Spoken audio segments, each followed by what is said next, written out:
အဲ့တော့ဒီကနေ့ညပိဋကပေါင်းသူတော်ကောင်းတို့ကိုဦးဇင်းတို့ဗာတရားဟောမှလဲဆိုလို့ရှိရင်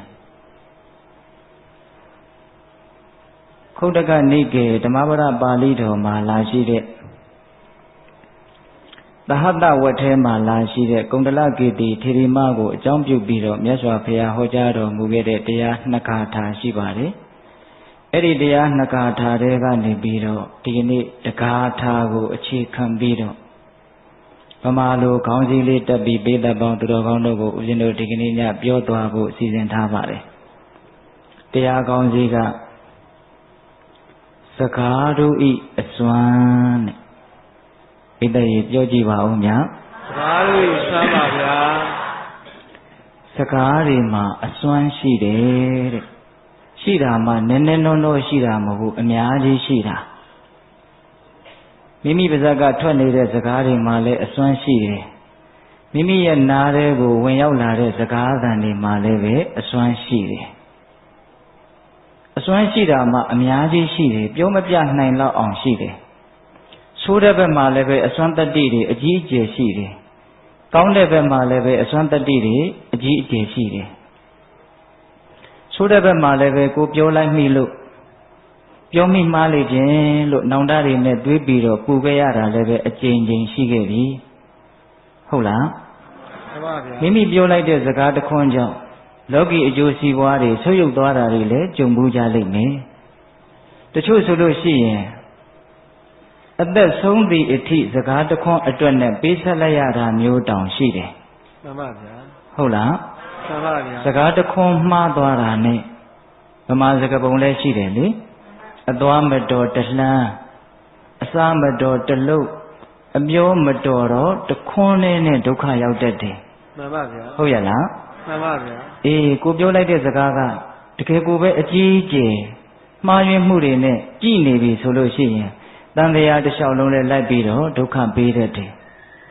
ဆိုးတဲ့ဘက်မှာစကားတွေဟာပြောမပြနိုင်လောက်အောင်အစွမ်းတတ္တိတွေရှိနေသလိုကောင်းတဲ့ဘက်မှာလည်းပဲအစွမ်းတတ္တိတွေရှိတာပဲမေတ္တာလေးနဲ့ပြောလိုက်တယ်နုနုညံ့ညံ့တိမ်တိမ်မွေ့မွေ့ပြောတယ်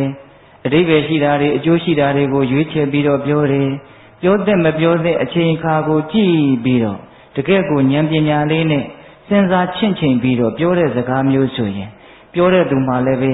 စကားကောင်းလေးအတွက်နဲ့ပီတိဖြစ်ရတယ်ကြားတဲ့လူမှလည်းပဲနှလုံးစိတ်ဝမ်းအေးချမ်းရတယ်စကားကောင်းပြောတတ်လို့ရှိရင်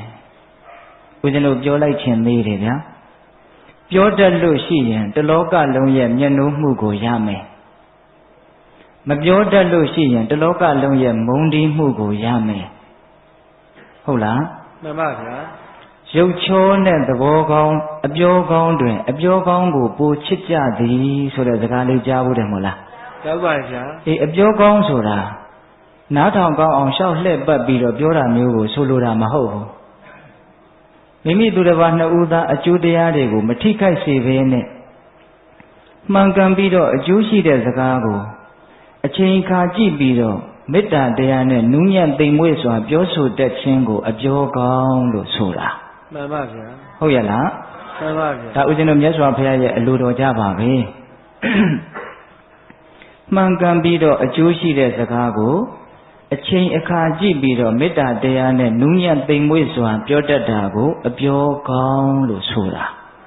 ကိုပြောလိုက်တဲ့စကားကြောင့်ကိုနောင်တရရတဲ့စကားမျိုးကိုပြောလိုက်တဲ့စကားကြောင့်ကြားရတဲ့လူတွေစိတ်ဆင်းရဲသွားသေးတဲ့စကားမျိုးဆိုရင်ဘယ်မှာအပြောကောင်းလို့ပြောလို့ရပါမလဲမရပါဘူးဗျာလောကမှာအပြောအကောင်းဆုံးပုဂ္ဂိုလ်ဟာဘယ်သူလဲလို့မေးရင်မြတ်စွာဘုရားဂုဏ်တော်9ပါးထဲမှာဒုက္ခတဆိုတဲ့ဂုဏ်တော်ရှိတယ်လေမှန်ပါဗျာအဲ့ဒီဒုက္ခတဆိုတဲ့ဂုဏ်တော်ကအဓိပ္ပာယ်မျိုးမျိုးထွက်တယ်ရှေးဘုရားတို့နီးတို့လာခြင်းကောင်းတော်မူတော်လို့လည်းအဓိပ္ပာယ်ရတယ်ဘုရားစုပံကလေးကစပြီးတော့လမ်းကြောင်းကိုမတိမ်ဆောင်းသေးပဲနဲ့တက်တက်မတ်မတ်မှန်မှန်ကန်ကန်ရှောက်လန်းလာတယ်လို့ဒီလိုအဓိပ္ပာယ်လေးရတယ်ပြီးတော့စကားကောင်းကိုပြောတတ်တာမှန်ပါဗျာနော်စကားကောင်းကိုပြောတတ်တာအဲ့ဒါသုကတဂုံရဲ့အဓိပ္ပာယ်ပဲဒီတော့ပိဋကပေါင်းသူတော်ကောင်းတို့ကိုဦးဇင်းတို့ဒီကနေ့ညဆိုးတဲ့ဘက်မှာလည်းပဲအစွမ်းတတ္တိတွေကြီးကြီးမားမားရှိနေတဲ့ကောင်းတဲ့ဘက်မှာလည်းပဲအစွမ်းတတ္တိတွေကြီးကြီးမားမားရှိနေတဲ့ ဒီစကားနဲ့ပတ်သက်ပြီးတော့တို့ဘယ်လိုပြောကြမလဲနံပါတ်1ဒီစကားနဲ့ပတ်သက်ပြီးတော့တို့ဘယ်လိုနားထောင်ကြမလဲနှစ်ချက်ဗျာနော်တခါကြီးမိုင်းများအရေးကြီးတယ်နော်စကားကမပြောတဲ့နေလို့ရှိလားမရှိပါဘူးမပြောဘဲကိုနေလို့ရလားမရပါဘူးဗျာမပြောမဖြစ်ပြောကြရမယ်လူတွေအတွက်ဘယ်လိုပြောမလဲဘယ်လိုစကားကိုဘယ်လိုပြောမလဲပြည့်ပြည့်စုံစုံဆိုရင်ဟုတ်လားပြီးတော့ကိုယ့်ရဲ့နားထဲကိုစကားသံတွေကလည်းအမြဲတမ်းရောက်နေတာပဲမဟုတ်လားမှန်ပါသူတော်ဘာရဲ့နှုတ်ကနေတဆင့်ဟာတီဗီကနေတဆင့်ရေဒီယိုကနေတဆင့်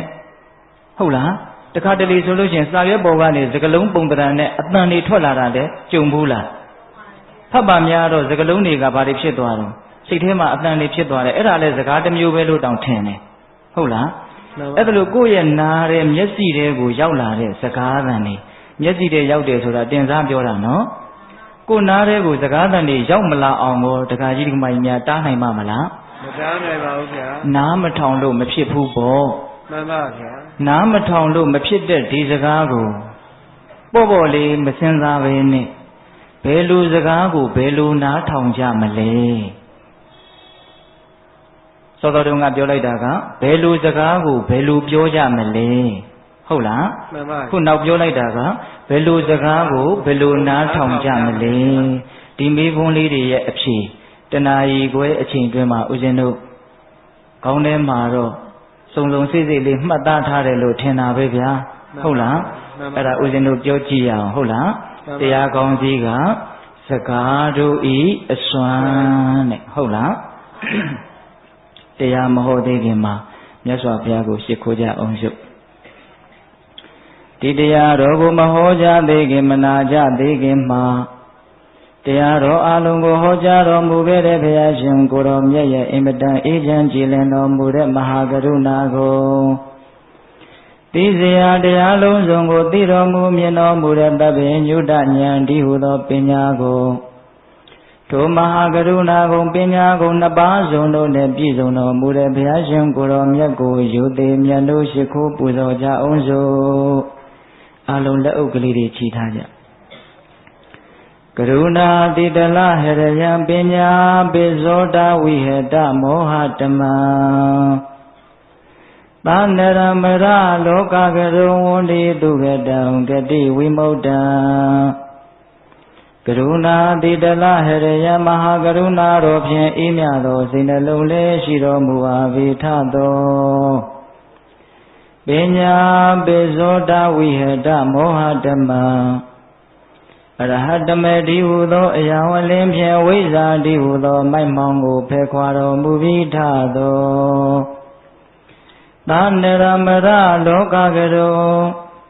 လူနတ်မြမတတ္တဝါနန္ဒတို့၏ကြောက်ဒီတန်တုအလေးကလူပြုရာတဆူရီသောဆရာသခင်လည်းဖြစ်တော်မူပါ၏ထသော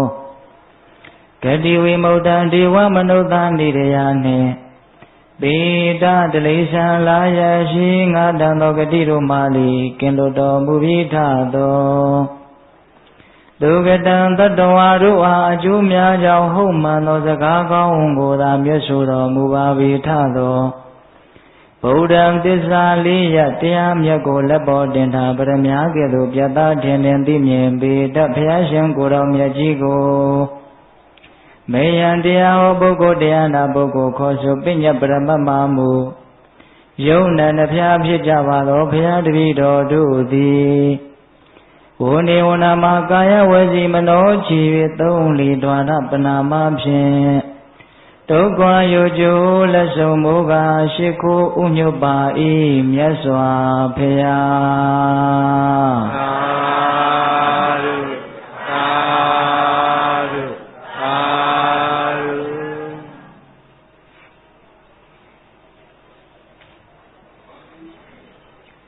ယောသဂါထာတတံဘာတိအနတ္တပဒသင်္ညိတံဧကံဓမ္မပရံတေယောယံတုတ္တဝါဥပသမတိယောစာခြင်းပုဂ္ဂိုလ်သည်အနတ္တပရသင်္ညိတံအကျိုးမဲ့ခြင်းနှက်ဆက်ရှင်သောက ဂါထာတတံတရားသောဂါထာတို့ကိုစေပါသေးရအကယ်၍ပြောဆိုစေကာမူနာတေရောမမြတ်သေးသာသည်ယောဇအကျင့်ပုဂ္ဂိုလ်သည်က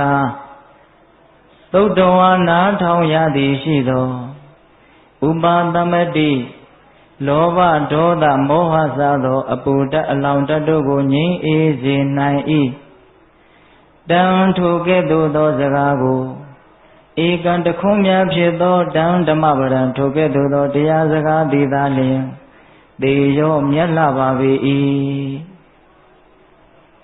အကျိုးမဲ့ခြင်းနဲ့ဆက်ရှင်နဲ့တရားသောဂါထာတွေကိုပြောဆိုနေတော်လည်းပဲမမြတ်ပါဘူးတဲ့ကြားလိုက်ရရင်နှလုံးစိတ်ဝမ်းအေးချမ်းပြီးတော့လောဘဒေါသအပူဓာတ်အလောင်ဓာတ်တွေကိုငြိမ်းအေးသွားစေတဲ့စကားမျိုးဆိုရင်တော့တခွန်းနဲ့ပင်ဖြစ်စေကမူမြတ်ပါတယ်အတိပ္ပယ်ရှင်းတယ်နော်ရှင်းပါရဲ့ဗျာဘာမှအကျိုးမရှိတဲ့စကားတွေမြတ်စွာဘုရားကတော့ဂါထာတတံဂါထာတရားဂါထာဆိုတာကပါဠိတွေကိုကြပြဖွဲ့ထားတာကိုဂါထာခေါ်တာနော်အဲ့ဒါစကားတက်လွန်းလို့ပြောတော့ပြောတာပဲဂါထာတရားလောက်ပြောလိုက်တယ်စကားတွေအခွန်ပေါင်းထောင်တောင်းချီပြီးတော့ပြောလိုက်တာပဲအဲ့ဒီပြောလိုက်တဲ့စကားတွေကဘာမှအကျိုးရှိတာမပါဘူးအကျိုးမဲ့ခြင်းနဲ့ပဲဆက်ရှင်နေတာအဲ့ဒီလိုစကားမျိုးဆိုရင်တော့ဘလောက်ပဲများများဘလောက်ပဲပြောတတ်မမြတ်ပါဘူးတဲ့မမြတ်ဘူးဆိုတဲ့စကားကလေး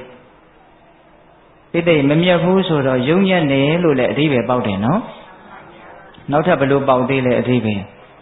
ရှုံးတယ်လို့လည်းအဓိပ္ပာယ်ပေါက်သေးတယ်မမြတ်ဘူးဆိုတော့ရှုံးပြီဗောဗျဟုတ်လားအနှစ်မရှိတဲ့စကားတွေကိုအများကြီးပြောတတ်လို့ပြောတော်လဲပဲအဲ့ဒါအမျက်မရှိဘူးယုံညံ့မှုသာရှိတယ်ရှုံးနိမ့်မှုသာရှိတယ်စကားမပြောတတ်ရင်စကားနားမထောင်တတ်ရင်အရှုံးကြီးရှုံးရမယ်အဆုံးကြီးဆုံးရဟုတ်လားပြောလိုက်လို့ရှိရင်တခွန်းတည်းပင်ဖြစ်စေကမူကြားလိုက်ရတဲ့လူရဲ့နှလုံးစိတ်ဝမ်းအေးချမ်းပြီးတော့ပူးနေတဲ့အပူတွေအေးသွားတာလောင်းနေတာတွေငြိမ်းသွားတာရှုပ်နေတာတွေရှင်းသွားတာအဲ့ဒါလိုမျိုးအစွမ်းတတ္တိရှိတဲ့စကားမျိုးဆိုရင်တော့တခွန်းတည်းပင်ဖြစ်စေကမူပါတယ်လေမြတ်ပြီတဲ့ဒီဂါထာလေးကိုအခြေခံပြီးတော့ဟောမှာဗျာဒီကနေ့ဟုတ်လားဟုတ်ပါဗျာစကားတွေဘလောက်များအနှစ်မရှိတဲ့စကားမပြောတတ်မဆိုတတ်ဖဲနဲ့ပြောလိုက်ဆိုလိုက်တဲ့စကားတွေဟာအကျိုးမဲ့တွေကိုသာဖြစ်စေတယ်ပထမပိုင်းစပြီးဘယ်လိုစကားကိုဘယ်လိုပြောမှလဲဆိုတဲ့မေးခွန်းရဲ့အဖြေနော်မှန်ပါဗျာအဲ့ဒါကိုဦးဇင်းတို့မြတ်စွာဘုရားသုဘာတိတတုတ်တံဆိုပြီးတော့ဟောထားတာရှိပါတယ်မှန်ပါဗျာမှန်ကန်၍အကျိုးရှိသောစကားကိုတိတိကျကျနားထောင်နော်မှန်ကန်၍အကျိုးရှိသောစကားကိုအချိန်အခါကြည့်ပြီးတော့မေတ္တာတရားနဲ့နူးညံ့သိမ်မွေ့စွာပြောတတ်ရမယ်ဘယ်နှချက်လဲ5ချက်ပြန်ပြောမယ်နော်မှန်ကန်၍အကျိုးရှိသောစကားကိုအချိန်အခါကြည့်ပြီးတော့မေတ္တာတရားနဲ့နူးညံ့သိမ်မွေ့စွာပြောဆိုတတ်ရမယ်ဒီအင်္ဂါနဲ့သာညီမယ်ဆိုရင်အလုံးသောတတ္တဝါတွေဟာအပြောကောင်းနေကြီးဖြစ်မှာဟုတ်လားမှန်ပါဗျာအဲ့ဒီမှာတော်တော်အရေးကြီးတာကတော့အချိန်အခါကိုကြည့်၍ဆိုတာလေးလေတော်တော်အရေးကြီးတယ်ပြောကျင်တိုင်းပြောလို့ဖြစ်တာမဟုတ်ဘူးဘလောက်မှန်ဘလောက်အကျိုးရှိပြောတဲ့အချိန်ကြမှပြောရတယ်မပြောတဲ့အချိန်ကိုမပြောရဘူးစောင့်နိုင်ရတယ်အောင့်နိုင်ရတယ်တခါတလေကြတော့ကိုကမစောင့်နိုင်ဘူးမအောင့်နိုင်ဘူးပြောချင်ရင်ပြောချလိုက်တယ်အဲ့ဒီမှာဒုက္ခရောက်တာဒါလေးနဲ့ပတ်သက်ပြီးတော့မြတ်စွာဘုရားကတော့ကြည်ကြဲပြန့်ပြန့်ပြောပါတယ်ရှင်ရာဟုလာကိုဟောထားတာရှိတယ်လေကြည်ရှုဆင်ခြင်၍စကားကိုပြောရ၏တဲ့ရှင်ရာဟုလာငယ်ငယ်လေးတုန်းကမြတ်စွာဘုရားဟောတာချက်သားတဲ့မှန်ဟာဘာအကျိုးရှိလဲတဲ့ကြည်ခြင်းအကျိုးရှိပါတယ်ဖေဟာအဲ့ဒါလိုပဲတဲ့ပြောတော့မယ်ဆိုလို့ရှိရင်ငါပြောလိုက်တဲ့စကားဟာငါအတွက်သူ့အတွက်အကျိုးဆုပ်ယုပ်စေမှာလားအကုသိုလ်တွေများဖြစ်မှာလားလို့စဉ်းစားလိုက်အောင်တဲ့အကျိုးဆုပ်ယုပ်မယ်ဆိုရင်မပြောနဲ့မပြောခင်မှာစဉ်းစားရပြောနေစဲမှာလဲခဏလေးတွေ့ပြီးတော့စဉ်းစားလိုက်ပါအောင်ငါအခုပြောနေတဲ့စကားဟာ ငါအတွက်အကျိုးရှိလားသူ့အတွက်အကျိုးရှိလားအကျိုးမရှိဘူးဆိုရင်ရက်နိုင်ရမယ်ဖြတ်နိုင်ရမယ်ဟုတ်လားပြောပြီးတဲ့နောက်မှာလည်းပဲငါပြောခဲ့တဲ့စကားဟာငါအတွက်သူ့အတွက်အကျိုးရှိသလားအကုသိုလ်ဖြစ်နေသလားလို့စဉ်းစားရမယ်အကုသိုလ်ဖြစ်နေတဲ့အကျိုးမရှိဘူးဆိုရင်နောက်ငါဒါမျိုးနောက်မပြောတော့ဘူးလို့ဆုံးဖြတ်နိုင်ရမယ်ဒါရှင်ရာဟုလာကိုဟောထားတာဒါတော်တော်ကောင်းတယ်နော်တခါကြီးများဒါလေးနဲ့ပတ်သက်ပြီးတော့ဦးဇင်းတို့ဗိမိတာရမင်းကြီးရဲ့အမတ်ချုပ်ကြီးဝတ္တကာရပုံနာဆိုတာကြားဘူးမှာပါနောက်တော့အဇာတတမင်းကြီးရဲ့ပရောဟိတ်အမတ်ကြီးဖြစ်ပြီးတော့ဦးဇင်းတို့ဝေတာလီပြည်ကြီးကိုစကားတူတူလေးပြောပြီးတော့သွားခွဲတာလေကြားဘူးတယ်နော်ဝတ္တကာရပုံနာအင်မတန်ဉာဏ်များတာအဲ့ဒီပုံနာကြီးကမြတ်စွာဘုရားတည်းရောက်လာပြီးတော့မြတ်စွာဘုရားကိုလျှောက်တယ်အရှင်ဘုရားတဲ့တပည့်တော်ရဲ့အယူဆလေးကိုပြောပြရစီပြောပါတပည့်တော်ရဲ့အယူဆကတော့မြင်တာကိုမြင်တဲ့အတိုင်းပြောတတ်တယ်ကြားတာကိုကြားတဲ့အတိုင်းပြောတတ်တယ်တွေ့တာကိုတွေ့တဲ့အတိုင်းပြောတတ်တယ်သိတာကိုသိတဲ့အတိုင်းပြောတတ်တယ်လို့တပည့်တော်ယူဆပါတယ်တဲ့အပေါ်ယံကြည့်ရင်တော့တော်တော်ဟုတ်တယ်လို့ထင်ရတယ်မြင်တာကိုမြင်တဲ့အတိုင်းကြားတာကိုကြားတဲ့အတိုင်းသိတာကိုသိတဲ့အတိုင်းတွေ့တာကိုတွေ့တဲ့အတိုင်းပြောတတ်တယ်တဲ့ဒီတော့မြတ်စွာဘုရားကလက်မခံဘူးဗျဒကမာကြီးတွေလက်မခံဘူးနော်မြင်တာကိုမြင်တဲ့အတိုင်းပြောတတ်တယ်ဆိုတဲ့စကားကိုလက်မခံဘူးအဲ့ဒီတော့မြတ်စွာဘုရားကဘာအမိန့်ရှိလို့ဆိုတော့ဒကာကြီးတဲ့မြင်တာကိုမြင်တဲ့အတိုင်းကြားတာကိုကြားတဲ့အတိုင်းသိတာကိုသိတဲ့အတိုင်းတွေ့တာကိုတွေ့တဲ့အတိုင်းတကယ်လို့ပြောလို့များအကုသိုလ်တွေများပြီးတော့ကုသိုလ်တွေနည်းသွားမယ်ဆိုရင်မပြောသင့်ဘူးလို့ငါယူဆတယ်တဲ့မှန်ပါဗျာနော်မြင်တဲ့အတိုင်းပြောလိုက်လို့အကုသိုလ်တွေများသွားမယ်ကုသိုလ်တွေနည်းသွားမယ်အကျိုးတွေမဲ့သွားမယ်ဆိုရင်မြင်တဲ့အတိုင်းမပြောနဲ့ပြောပါလေဟုတ်လားမှန်ပါဗျာမြင်တာကိုမြင်တဲ့အတိုင်းကြားတာကိုကြားတဲ့အတိုင်းသိတာကိုသိတဲ့အတိုင်းတွေ့တာကိုတွေ့တဲ့အတိုင်းမပြောလို့များအကုသိုလ်တွေများပြီးတော့ကုသိုလ်တွေနည်းမယ်ဆိုရင်တော့အဲ့ဒါပြောလိုက်တဲ့မပြောလို့အကုသိုလ်များမယ်ဆိုရင်ပြောလိုက်မှန်ပါဗျာပြောလို့အကုသိုလ်များမယ်ဆိုရင်မပြောနဲ့မှန်ပါဗျာအဲ့ဒီတော့ဒီစကားလေးရဲ့အနှစ်ချုပ်ကဘာလဲဆိုတော့သေးသေးချာချာလေးစဉ်းစားပြီးတော့ပြောတဲ့မှပြောဆိုတဲ့အတိတ်ပဲမှန်ပါတိတ်တယ်ဘာလို့တဲ့မှဘာလို့ရမယ်ပြောတဲ့မှပြောပါဗျာပြောတဲ့မှပြောမြင်တိုင်းမပြောနဲ့မှန်ပါဗျာဟင်အထူးသဖြင့်အသက်ကြီးတဲ့လူတွေကိုမှားခြင်းတယ်ဗျာအိမ်မှာမြင်နေတာတွေကိုမြင်တိုင်းမြန်သွားမပြောလိုက်ပါနဲ့ကြားတိုင်းမပြောလိုက်ပါနဲ့မှန်ပါကိုသိတာတွေကိုသိတဲ့အတိုင်းမပြောလိုက်ပါနဲ့မှန်ပါဗျာကိုသိတာကိုသိတဲ့အတိုင်းပြောမိလို့ဒုက္ခရောက်တာတွေအများကြီးရှိတယ်ရှိပါတယ်ဗျာမမှန်လို့မဟုတ်ဘူးနော်မှန်ပါမမှန်လို့မဟုတ်ဘူးဦးဇင်းတို့ဥပမာတစ်ခုပြောပြမယ်မြင်တာကိုမြင်တဲ့အတိုင်းသိတာကိုသိတဲ့အတိုင်းပြောလိုက်လို့ဒုက္ခတွေများသွားတာအခုဒီလောကကြီးမှာလည်းရှိတယ်ဟိုးရှိတုန်းကလည်းရှိတယ်အခုလည်းရှိတယ်နောက်လည်းရှိနေမှာပါပဲသာသကတွေကတော့မှန်ပါဗျာဦးဇင်းတို့ဇာတကမှာဇတ်တော်မှာလာတာလေးတစ်ခုပြောပြမယ်မြင်တာကိုမြင်တဲ့အတိုင်းပြောရက်နေလို့သိတာကိုသိတဲ့အတိုင်းပြောရက်နေလို့ဒုက္ခရောက်သွားပုံပဲလေရှိတုန်းကပုံနာကြီးဇနီးခင်မွန်ရှိတယ်တဲ့သားသမီးမရှိတော့အင်မတန်လိမ္မာတဲ့ကြက်တူရွေးလေးနှစ်ကောင်ကိုသားအဖြစ်မွေးထားတာတနေ့တော့ပုံနာကြီးကခရီးထွက်เสียရရှိတယ်ရှိတော့ကြက်တူရွေးလေးနှစ်ကောင်ကိုအနာခေါ်တိုးတိုးတိတ်တိတ်မှားတယ်ငါသားတို့အဖေခရီးသွားတဲ့အခါမှာမင်းတို့အမေပုံလေးမကိုတည်တည်ချာချာစောင့်ကြည့်စိတ်မချဘူးအဲ့ဒီလိုမှားပြီးတော့ပုံနာကြီးကခရီးထွက်သွားရောပုံနာကြီးသွားတဲ့နေ့ကစပြီးတော့လေစိတ်မချမယ်ဆိုစိတ်မချเสียရပဲပုံလေးမကြီးကတခြားသောယောက်ျားတွေနဲ့ဖောက်ပြားတယ်တဲ့အဲ့ဒါကိုကြက်တူကြီးလေးနှစ်ကောင်ကမြင်းနေတယ်မြင်းနေတော့မြင်မာများလာတော့ကြက်တူကြီးအငယ်ကောင်ကပြောခြင်းဒီလိုမလုပ်သင့်ဘူးလို့ပြောခြင်းတာအဲ့ဒါနဲ့သူ့အကူကြီးကိုဖွင့်ပြောတယ်ကျုပ်ကတော့ပြောလိုက်တော့မယ်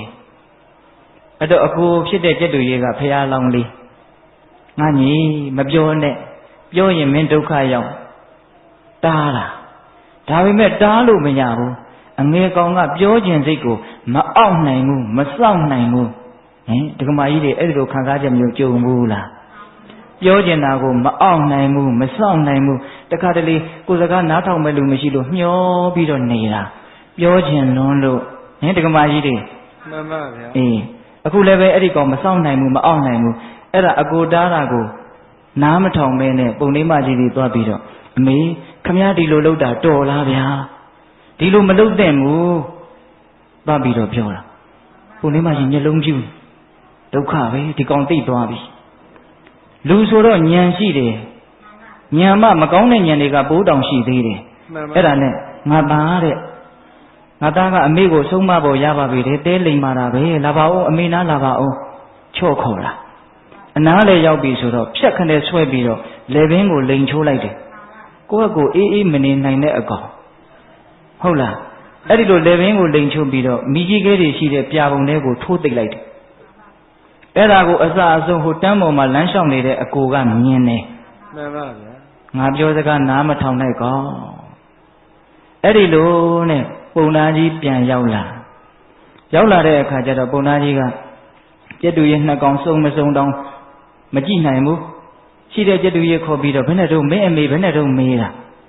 မေးတဲ့အခါကျတော့ကျက်တူရဲ့လေးကအဖေတဲ့မြင်တာကိုမြင်တဲ့အတိုင်းသိတာကိုသိတဲ့အတိုင်းပြောမိလို့ကျွန်တော်ရဲ့ညီကတော့ပြာဘူးထဲမှာသေပြီးတော့အိတ်နေပြီတဲ့မှန်ပါဗျာဟုတ်လားမှန်ပါဗျာအဲ့ဒီတော့အဖေလည်းမှတ်ထားမြင်တာကိုမြင်တဲ့အတိုင်းသိတာကိုသိတဲ့အတိုင်းကြားတာကိုကြားတဲ့အတိုင်းတွေ့တာကိုတွေ့တဲ့အတိုင်းမစင်စားမစင်ញင်မဲနဲ့မစူးစမ်းမဲနဲ့ပြောတဲ့လူဟာကျွန်တော်ရဲ့ညီလေးသိတယ်လို့သိရလိမ့်မယ်တဲ့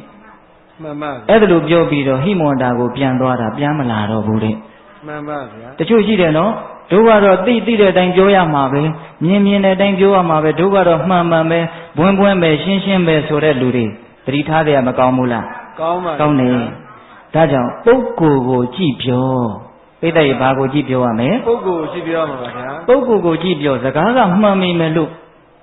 စကားကကောင်းမိမယ်လို့တစ်ဖက်လူကခံနိုင်ရရှိအောင်မှနားလည်နိုင်အောင်မှတနည်းအားဖြင့်ပြောရရင်အဆင့်ရှိအောင်မှဦးဇင်းတို့ဒုက္ခထာသုတ်တံဆိုပြီးမြတ်စွာဘုရားဟောထားတာရှိတယ်ဗျ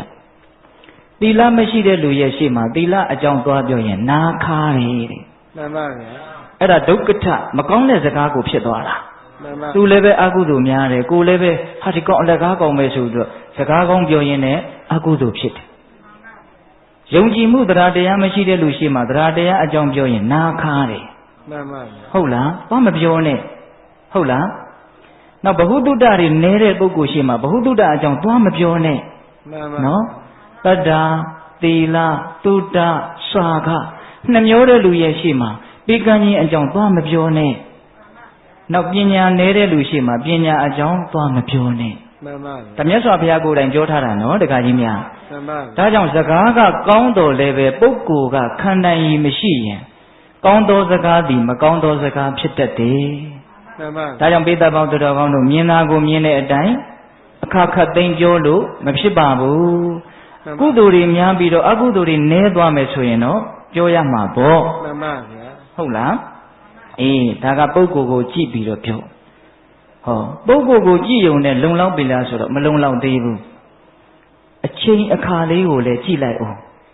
ကိုပြောတဲ့စကားကဒီလူကဒေါသဖြစ်နေသလားဒီလူစိတ်ကြီးနေသလားဒီအချိန်ကဘလို့အချိန်လဲဘလို့အချိန်လဲစဉ်းစားအောင်နော်တခါကြီးဒီမိုင်းများအေးအချိန်အခါကိုမကြည့်ဘဲနဲ့တချို့ပြောခြင်းရင်စွတ်ပြီးတော့ပြောလိုက်တာရှိတယ်ဟိုရှိတုန်းကရှင်ဘုရင်တစ်ပါးရှိတယ်ပြောခြင်းရင်ပြောချလိုက်တာပဲစကားကိုဘယ်တော့မှမစောင့်အဲ့ဒါကိုပရောဟိတ်အမကြီးကမကြိုက်ဘူးပြောခြင်းတာကိုပြောခြင်းတိုင်းစွတ်စွတ်ပြောလို့ဒုက္ခရောက်ပုံလဲများလာပြီဒါပေမဲ့ရှင်ဘုရင်ကိုဆုံးမခြင်းတာအခွင့်အခါကမသင့်တနေ့တော့အဲ့ဒီရှင်ဘုရင်ကမူကြီးမတ်ရာ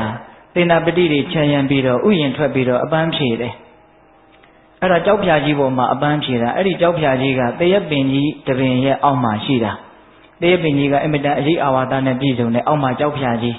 အဲ့ဒီကြောက်ဖြာကြီးပေါ်မှာရှင်ဘုရင်ကထိုင်ပြီးတော့အလဘတလဘစကားပြောအပန်းဖြေနေတော့သွေးတန်ရဲရဲနဲ့အုပ်အောငှက်ကလေးတကောင်အသေးကလေးသွေးတန်ရဲရဲနဲ့အဲ့ဒီတရက်ပင်ပေါ်ကနေကြောက်ဖြာပေါ်ဘရင်ခြေရင်းကိုပြုတ်ကျလာတယ်မှန်ပါဗျာအဲ့ဒီတော့ဘရင်ကကြည့်တယ်ဟာဘာဖြစ်တာလဲမသိဘူးအဲ့ဒီမှာဘုရားလောင်းပညာရှိပရောဟိတ်အမတ်ကိုမေးတယ်တဲ့ဒါဘာဖြစ်လို့သိတယ်လဲသွေးတွေလည်းထွက်နေတယ်အောက်ကြမှာထွက်တဲ့သွေးမဟုတ်ဘူး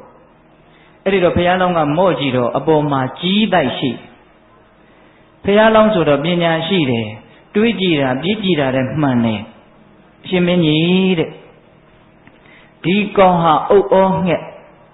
သူ့ရဲ့အမေအုတ်ဩမတွေဟာကိုယ်ပိုင်အတိုက်နဲ့ဥတဲ့ထုံးစံမရှိဘူး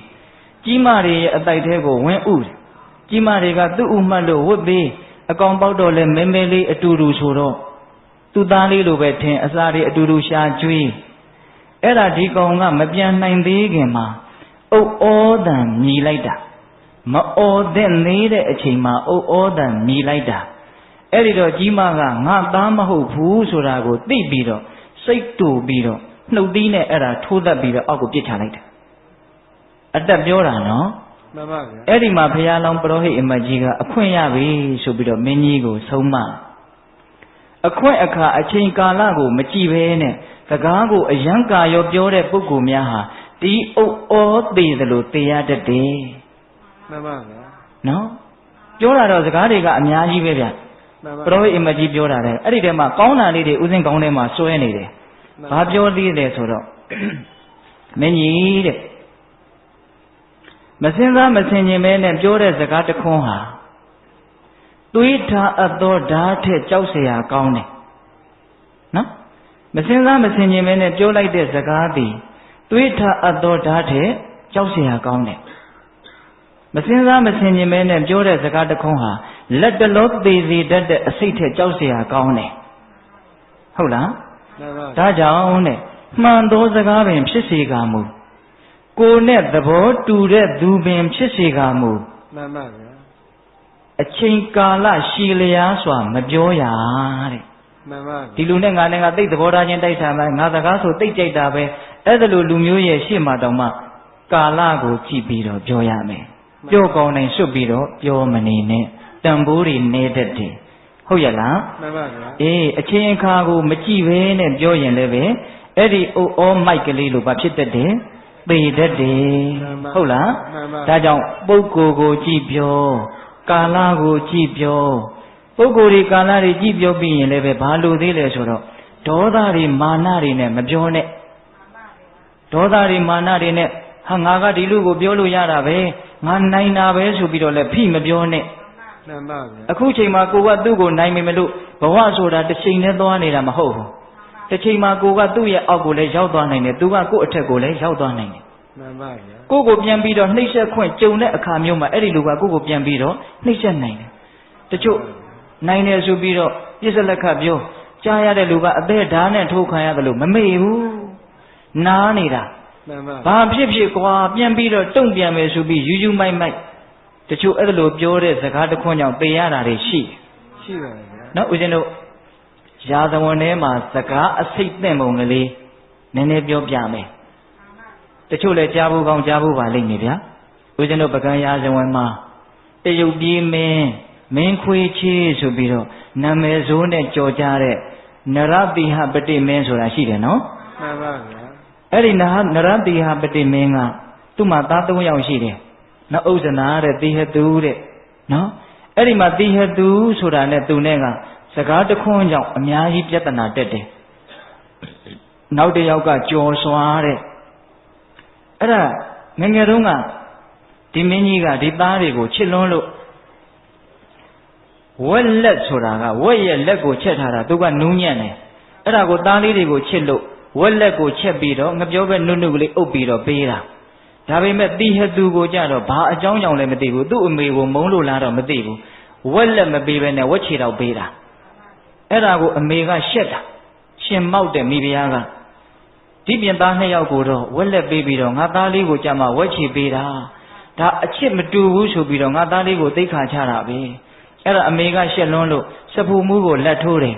ဘယင်ကြီးမသိအောင်ငါသားကိုလည်းဝက်လက်ပေးအဲ့ဒါနဲ့စဖူမှုကအဲ့လိုပေးတာနောက်တော့ဘယင်ကြီးကသိသွားတော့စဖူမှုကိုအပြစ်တင်တယ်မင်းဘာကြောင့်လို့လုပ်လဲမိဖုရားကြီးကပေးခိုင်းလို့အဲ့ဒီမှာမူမတ်ဘိုးဘုံနေရဲ့အလယ်မှာဟဲ့ဝက်လက်ခိုးမလို့မိဖုရားကိုဆိုတယ်တဲ့နိုင်တယ်ဆိုပြီးတော့ဆိုလိုက်တာနော်မင်းသားလေးကိုလည်းဘာအပြစ်မှမရှိဘဲနဲ့တခါတည်းဟဲ့ဝက်လက်ခိုးမသားပြောကောင်းကောင်းရှိတာနဲ့ပြောနေတာနဲ့တူပါတယ်ဒါပေမဲ့ကိုကသာပြောကောင်းတာဟိုကကြားမကောင်းဘူးလေကြားမကောင်းတော့ဒီကလေးကဒါကိုငငယ်လေးတွေကစသိမ့်ထားတယ် ဘယ်တော့မှထုတ်မပြစ်ဘူးအမြဲတမ်းမှတ်ထားရတယ်နောက်တော့ဘာဖြစ်တော့ဆိုတော့တရုတ်တွေလာပြီးတော့နှောက်ယှက်လို့ဆိုပြီးတော့ဘယင်ကြီးပြေးရတယ်လေပြေးတော့ဘယ်ထိပြေးတော့ဆိုတော့သူ့သားကြီးဥစ္စာရှိတဲ့ပသိမ်ထိပြေးတာ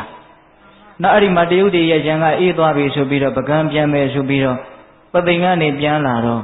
လမ်းမှာပြည်မြို့ကိုဝင်တာအဲ့ဒီပြည်မြို့ကိုအပိုင်စားပေးထားတာသူ့ရဲ့သားအလက်ဝက်လက်ခိုးမသားဆိုတဲ့မင်းသားကိုသူကပေးထားတာအဲ့ဒါနဲ့ငါသားစီဝင်မယ်ဆိုပြီးတော့မိဖုရားဖွာစောနဲ့ဝင်ညာ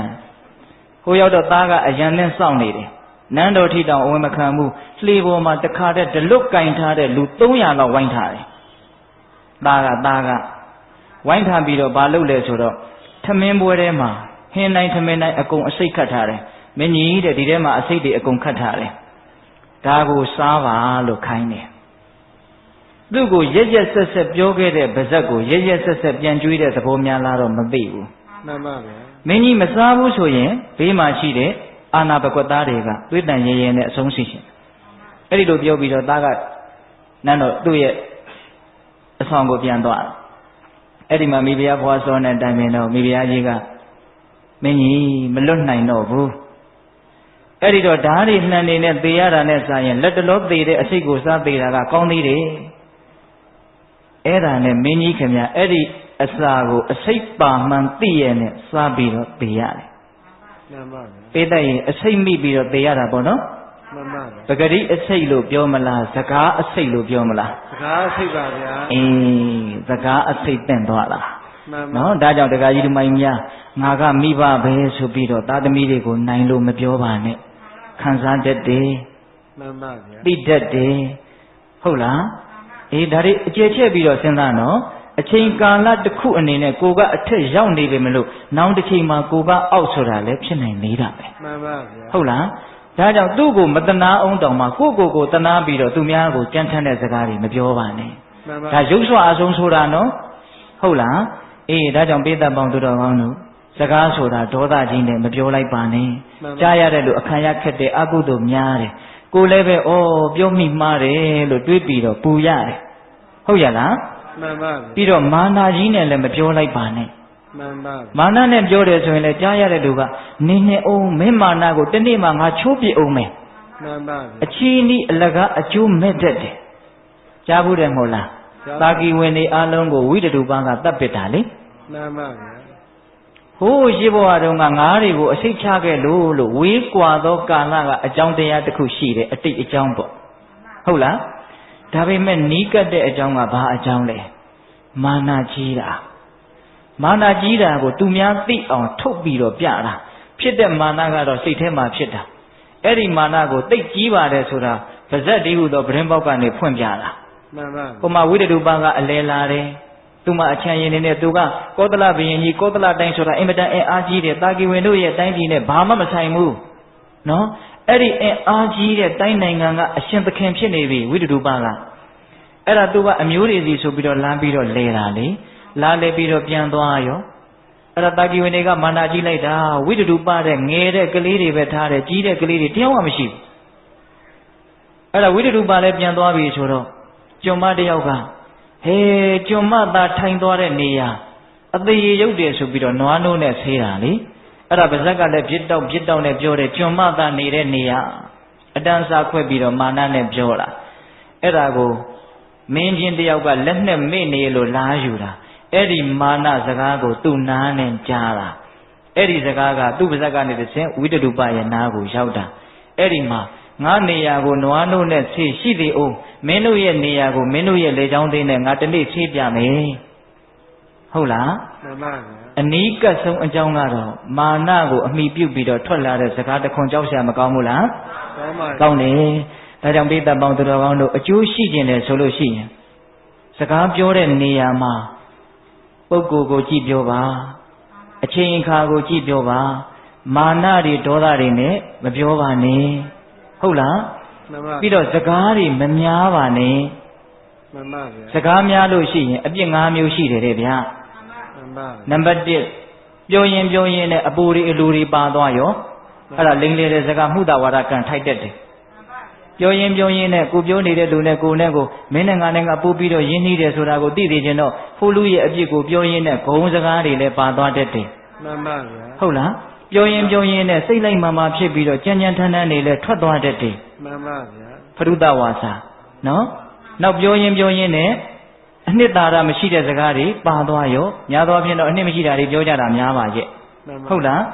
အဲ့ဒီလိုမှုတာဝါဒပိတုဏဝါစာဖရုဒဝါစာတံဖပလာပဆိုတဲ့ပြစ်မှုကြီး၄ခုကိုလွန်ကျူးမိတတ်တဲ့အတွက်ကြောင့်တန်တရားမှာမကောင်းတဲ့ဘဝတွေကိုရတတ်တယ်တဲ့အပြစ်၅မျိုးမှန်ပါဗျာအဲ့ဒီလိုဆိုရင်တပည့်တော်တို့စကားမပြောဘဲနဲ့ရင်ကုန်လှုပ်ပြီးစိတ်ပဲနေလိုက်တော့မယ်ဘုရားလို့အဲ့ဒါလိုလည်းမလုပ်နဲ့မဟုတ်ပါဘူးဟင်ဒကမာကြီးတွေစကားကမပြောဘဲနေလို့လည်းမဖြစ်ဘူးနော်မဖြစ်ဘူးတခါလေတချို့ဦးစင်းကိုလာပြောတာတောင်တွေ့ဘူးတယ်ဒီနေ့တော့စကားမပြောတော့ဘူးဟုတ်လားကောင်းတဲ့လောက်ကောင်းတယ်မကောင်းတဲ့လောက်မကောင်းဘူးတချို့ကဒေါသနဲ့မပြောတာစိတ်ကောက်ပြီးတော့မပြောတာစိတ်တိုင်းမကြလို့မပြောတာမပြောခြင်းလို့မပြောတာမတူမတန်ဘူးထင်လို့မပြောတာမပြောတာတွေကမပြောတာလေးတက်တက်နဲ့ချီးကျူးလို့မရသေးဘူးဘာပြုလို့မပြောတာလဲဆိုတာကလိုသေးတယ်မှန်ပါဗျာဟုတ်ရဲ့လားစကားကမပြောဘဲနေလို့လည်းမဖြစ်ဘူးဘုန်းကြီးတွေမှာငါစကားမပြောဘဲနေအံ့လို့ကျင့်လို့ရှင်ဒုက္ခအာဘတက်နေမှန်ပါဗျာအခါတစ်ပါးယဟန်တော်တွေမြတ်စွာဘုရားကိုဝါကျွတ်တော်လမ်းပြီးတော့ကြောကြကြောတော့မြတ်စွာဘုရားကချစ်သားတို့ချမ်းချမ်းသာသာနေထိုင်ခဲ့ရရဲ့လား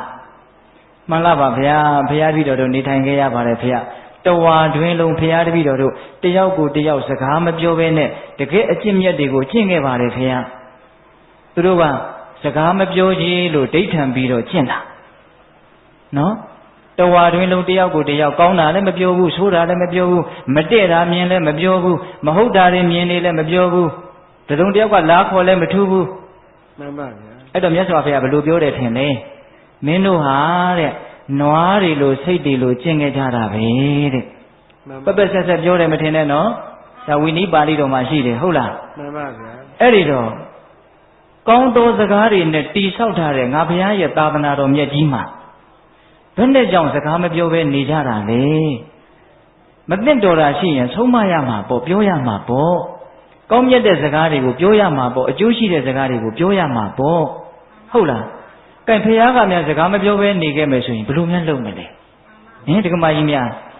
စကားဆိုတာမကောင်းတာပြောရင်ကြီးကျယ်တဲ့အပြစ်ရှိတယ်လို့ကောင်းတာပြောလို့ရှိရင်ကြီးကျယ်တဲ့အကျိုးရှိတယ်ဘလောက်တန်ဖိုးရှိတယ်လို့ပြောလို့မရအောင်တန်ဖိုးရှိတယ်မှန်ပါဗျာဟုတ်ရဲ့လားမှန်ပါနောက်ဆုံး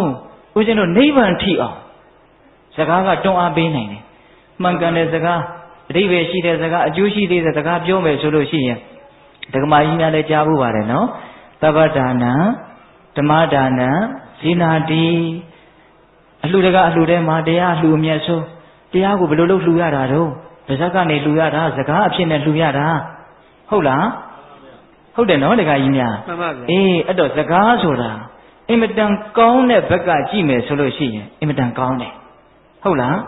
ဆိုးတဲ့ဘက်ကကြည့်မယ်ဆိုရင်ဆိုးတာလည်းအများကြီးဖြစ်နိုင်တယ်ဆိုကြပါစို့ပေတပေါင်းသူတော်ကောင်းတို့ဉာဏ်ပါပါလေးစဉ်းစားကြည့်ဖို့ပြောပြအောင်မယ်လောကမှာအကြီးမားဆုံးသောအပြစ်ဟာဘာလို့ကြားဘူးလဲဒါဥစဉ်လည်းနားရတာပေါ့ဗျာစဉ်းစားလိုက်ပါဦးမိစ္ဆာဒိဋ္ဌိမိစ္ဆာဒိဋ္ဌိမှာနိယတမိစ္ဆာဒိဋ္ဌိခိုင်မြဲတဲ့နိယတမိစ္ဆာဒိဋ္ဌိဆိုလို့ရှိရင်တော့အဝိဇ္ဇိကြတတ်တယ်အဝိဇ္ဇိကြတယ်နိယတဖြင့်ကြတတ်တယ်မဟုတ်ကြတယ်အမေတ္တအဖေတ္တလို့အဝိဇ္ဇိကြတဲ့လူကဒီကဘာပြက်လို့ရှိရင်လွတ်တယ်နိယတမိစ္ဆာဒိဋ္ဌိသမားများကတော့ဒီကဘာပြက်ရင်တခြားသောကဘာမှာရွှေ့ပြီးတော့ခံရတယ်လို့ဆိုတယ်အပြစ်တကအပြစ်ထဲမှာမှားယွင်းတဲ့အယူအဆကိုမှန်တယ်ထင်ပြီးတော့လက်သင့်ခံထားတဲ့မိစ္ဆာဒိဋ္ဌိဆိုတာအပြစ်အကြီးဆုံးပဲမှန်ပါဗျာအဲ့ဒီမိစ္ဆာဒိဋ္ဌိဆိုတဲ့အကြီးမားဆုံးအပြစ်ဟာဘာကြောင့်ဖြစ်တယ်လဲလို့နည်းနည်းလေးလေ့လာကြည့်ရမိစ္ဆာဒိဋ္ဌိဖြစ်ခြင်းအကြောင်းတရား2ပါးရှိတယ်တဲ့ပရတောဂောတသူတစ်ပါးရဲ့နှုတ်ကနေပြီးတော့မှားယွင်းတဲ့သကားဆံတွေကြားရတယ်တဲ့သကားဆံကအင်္ဂါတစ်ချက်ဖြစ်တယ်နော်ကိုယ့်ရဲ့အတွင်းကနေပြီးတော့မှားယွင်းတဲ့နှလုံးသွင်းမှုအယောနိသောမနတိကာရဖြစ်တယ်တဲ့မှားတဲ့စကားတန်နဲ့မှားတဲ့နှလုံးသွင်းမှုဒီနှစ်ခုပေါင်းမိရင်မိစ္ဆာဒိဋ္ဌိဖြစ်တယ်တဲ့ဟုတ်လားအပြစ်အကြီးဆုံးမိစ္ဆာဒိဋ္ဌိဖြစ်ဖို့အတွက်အကြောင်းတရားတစ်ခုသည် မှားယွင်းတဲ့စကားသံဖြစ်နေတယ်ဟုတ်လားဒါကြောင့်မှားယွင်းတဲ့အယူဆတွေကိုဖြန့်ချိတဲ့ပုဂ္ဂိုလ်တွေဟောပြောတဲ့ပုဂ္ဂိုလ်တွေဟာအင်မတန်အပြစ်ကြီးတယ်ဒါကြောင့်မြတ်စွာဘုရားကဖခင်လက်ထက်ကဟိုဒိဋ္ဌိဆရာကြီးတွေရှိတယ်ပုရဏကတ္တပဆိုတဲ့ဒိဋ္ဌိဆရာကြီးကိုမြတ်စွာဘုရားကဘယ်လိုပြောလဲဆိုတော့ပုရဏကတ္တပတိအဲ့ဒါလူထောင်မြုံကြီးပဲတဲ့ဘာကြီးတယ်တော့လူထောင်မြုံကြီးပါဗျာငါးတွေကိုထောင်တဲ့မြုံရှိတယ်နော်မြုံရဲ့သဘောတရားကဝင်လို့ရတယ်ထွက်လို့မရဘူးမြုံဆိုတာဘာလဲဝင်လို့ရတယ်ထွက်လို့မရဘူးအဲ့ဒီလိုပဲအယူဆမှားတွေဟာဆွဲလန်းသွားပြီဆိုရင်အဝင်သာရှိတယ်အထွက်အင်မတန်ခက်လိမ့်မယ်ဒါကြောင့်လူတွေကိုမကောင်းတဲ့နေရာကိုရောက်အောင်ဖျားယောင်းတွေးဆောင်ပြီးတော့ထောင်နဲ့လူထောင်မျိုးနဲ့အင်မတန်အပြစ်ကြီးတယ်မှန်ပါဗျာဆိုလိုတာကစကားသံတွေဟာမှားယွင်းပြီဆိုရင်အကြီးမားဆုံးအပြစ်ကိုတောင်ဖြစ်စေတတ်တယ်မှန်ပါဗျာဟုတ်ရဲ့လားကဲအကောင်းဆုံးသောကုသိုလ်တရားတွေထဲမှာဘယ်ကုသိုလ်ဟာအကြီးဆုံးလဲလို့မေးရင်တော့မက္ကုသိုလ်ဟာအကြီးဆုံးပေါ့နော်အဲ့ဒီမက္ကုသိုလ်သည်တမ္မာဒိဋ္ဌိကောင်းဆောင်တဲ့မဂ်ခင်ကိုပွားများမှမက္ကုသိုလ်ဆိုတာဖြစ်တာမဟုတ်လားအဲ့တော့တမ္မာဒိဋ္ဌိကောင်းဆောင်တဲ့မဂ်ခင်၈ပါးဟာမှန်ကန်တဲ့အယူအဆကောင်းဆောင်နေတဲ့မဂ်ခင်၈ပါးဟာအရေးမပါဘူးလားပါပါဗျာကုသိုလ်တရားတွေထဲမှာတော့သစ္စာလေးပါးကိုသိတဲ့အဆင့်မဲ့ဉာဏ်နဲ့မဲ့ဉာဏ်ကလွဲရင်အဲ့ဒီလောကီတမ္မာဒိဋ္ဌိဟာအဖို့တန်ဆုံးလို့ပြောလို့မရဘူးလားရတယ်အဲ့ဒီမှန်ကန်တဲ့အယူအဆတမ္မာဒိဋ္ဌိဖြစ်ဖို့အတွက်အကြောင်းတရား2မျိုးရှိတယ်တဲ့အဲ့ဒါဘာလဲဆိုတော့ပရတောဂောတဆိုတဲ့မှန်ကန်တဲ့အတန်ရယ်မှန်ကန်တဲ့စကားပေါ့နော်နောက်ပြီးတော့ယောနိသောမနတိကာရဆိုတဲ့နှလုံးသွင်းမှန်မှုရယ်ဒီနှစ်ခုပေါင်းမိရင်တမ္မာဒိဋ္ဌိဖြစ်တယ်အဲ့တော့စကားတွေဟာကောင်းတဲ့ဘက်ကကြည့်ရင်အင်မတန်ကောင်းပါလားဦးဇင်းတို့အခုတရားတော်ကိုပထမဦးဆုံးချီးကျူးတော့ဘယ်လိုချီးကျူးရလဲသွဲခါတော်သူ့အခါတော်ကောင်းကောင်းမွန်မွန်မှန်မှန်ကန်ကန်ပြောထားတာလို့အဓိပ္ပာယ်ရတယ်မြတ်စွာဘုရားရဲ့စကားတော်တွေပေါ့ဟုတ်လားအဲ့တော့မြတ်စွာဘုရားရဲ့စကားတော်ဒီတရားတော်ဖြစ်တယ်သွဲခါတဆိုတဲ့ဂုဏ်နဲ့ချီးမွမ်းတိုက်တယ်ကဲဘလောက်အဖို့တန်တော့အဲ့ဒီစကားတန်တွေကိုမိမိတို့ရဲ့နှုတ်ကနေဖွင့်ဟပြီးတော့ပြောနိုင်မယ်ဆိုရင်အင်မတန်ကြီးကျယ်တဲ့ကုသိုလ်ကောင်းမှုကိုပြုရရောက်တယ်နိဗ္ဗာန်ကိုလှူရရောက်တယ်နိဗ္ဗာန်ကိုမြန်မြန်ရနိုင်တယ်မကောင်းဘူးလား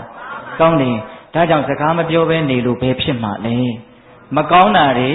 မပြောရဘူးကောင်းတာဆိုရင်ပြောရမယ်ဒါပေမဲ့အချိန်အခါပုဂ္ဂိုလ်ကိုကြည့်ပြီးတော့ပြောရမယ်ဟုတ်ရဲ့လားအေးဒါကြောင့်ဦးဇင်းတို့တရားရဲ့ပထမပိုင်းဘယ်လိုစကားကိုဘယ်လိုပြောမှလဲဟုတ်လားဘယ်လိုစကားကိုဆိုတော့မှန်ကန်တဲ့စကားကိုအကျိုးရှိတဲ့စကားကိုဘယ်လိုပြောမှလဲဆိုတာကြတော့ချင့်ချိန်ပြီးတော့အချိန်ကာလကိုကြည့်ပြီးတော့မေတ္တာတရားနဲ့တိမ်တိမ်မွေ့မွေ့ပြောရမယ်ဟာဒါလေးကလည်းလိုသေးတယ်ဗျာနော်အပြောမတတ်တော့ဆဲတယ်လို့ဆိုတာလည်းရှိသေးတာကိုဗျာနော်အေးပြောတတ်တယ်ဆိုတာကလည်းပဲလောကကြီးကိုချီးမြှောက်ခြင်းတစ်မျိုးပဲဗျလောကကြီးကိုချီးမြှောက်တဲ့သင်္ခါတရား၄မျိုးရှိတယ်လေဒါနာတဲ့ပိကံစွန့်ကျက်လှူဒန်းခြင်းဟာလောကကြီးကိုချီးမြှောက်တာဗျနော်ပြီးတော့ဗာလဲပေယဝိဇ္ဇတဲ့ချစ်ဖွယ်စကားပြောတာကိုယ်စကားကြောင့်သူများနားချမ်းသာသွားတယ်စိတ်ချမ်းသာသွားတယ်ပြုံးပြီးတော့ကြံရစ်တယ်သိကောင်းတာပဲအဲ့ဒါလောကကြီးကိုဘာလုပ်တာလဲချီးမြှောက်တာဗျပြီးတော့ဗာလဲသူများရဲ့အကျိုးစီးပွားကိုဆောင်ရွက်ပေးတာအတ္တစရိယဟုတ်လားကိုယ်အလုပ်လို့သဘောထားတာ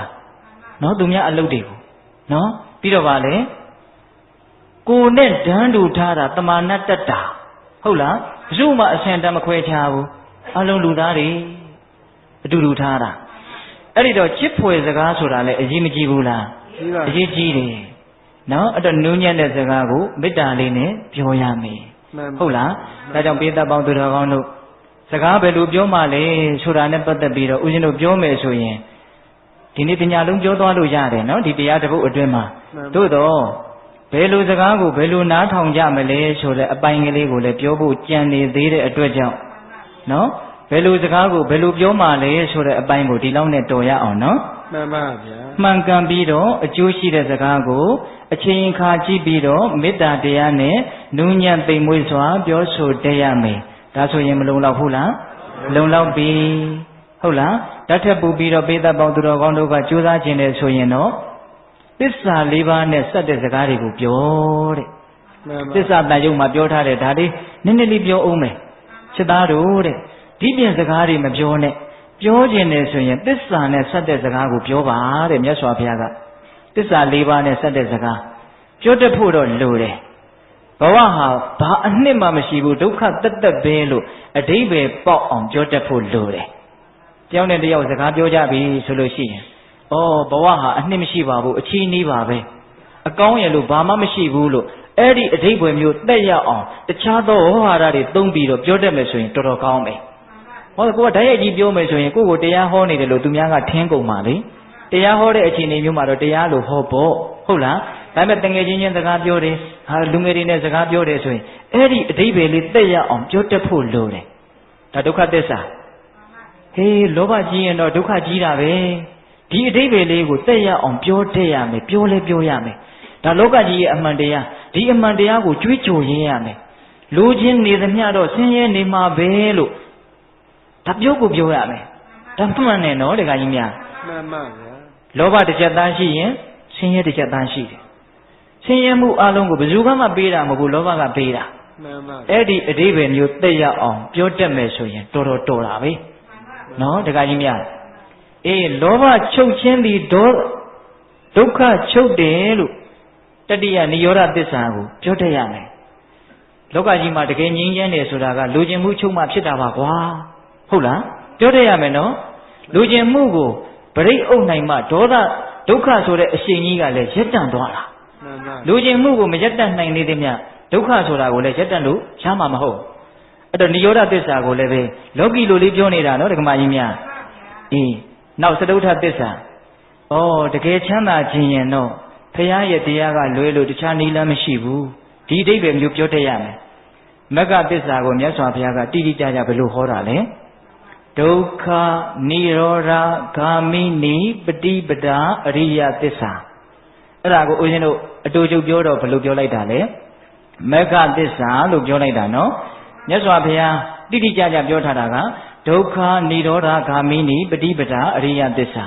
ဒုက္ခဆိုတာကဆင်းရဲတာនិရောဓဆိုတာကချုပ်တာဂာမိနိပฏิပဒါဆိုတာကချုပ်ရလို့ရောက်ရရောက်ကြောင်းအကျင့်လို့ဆိုလိုတာအဲ့ဒါဘာလဲဆိုတော့မဂ်ခင်၈ပါး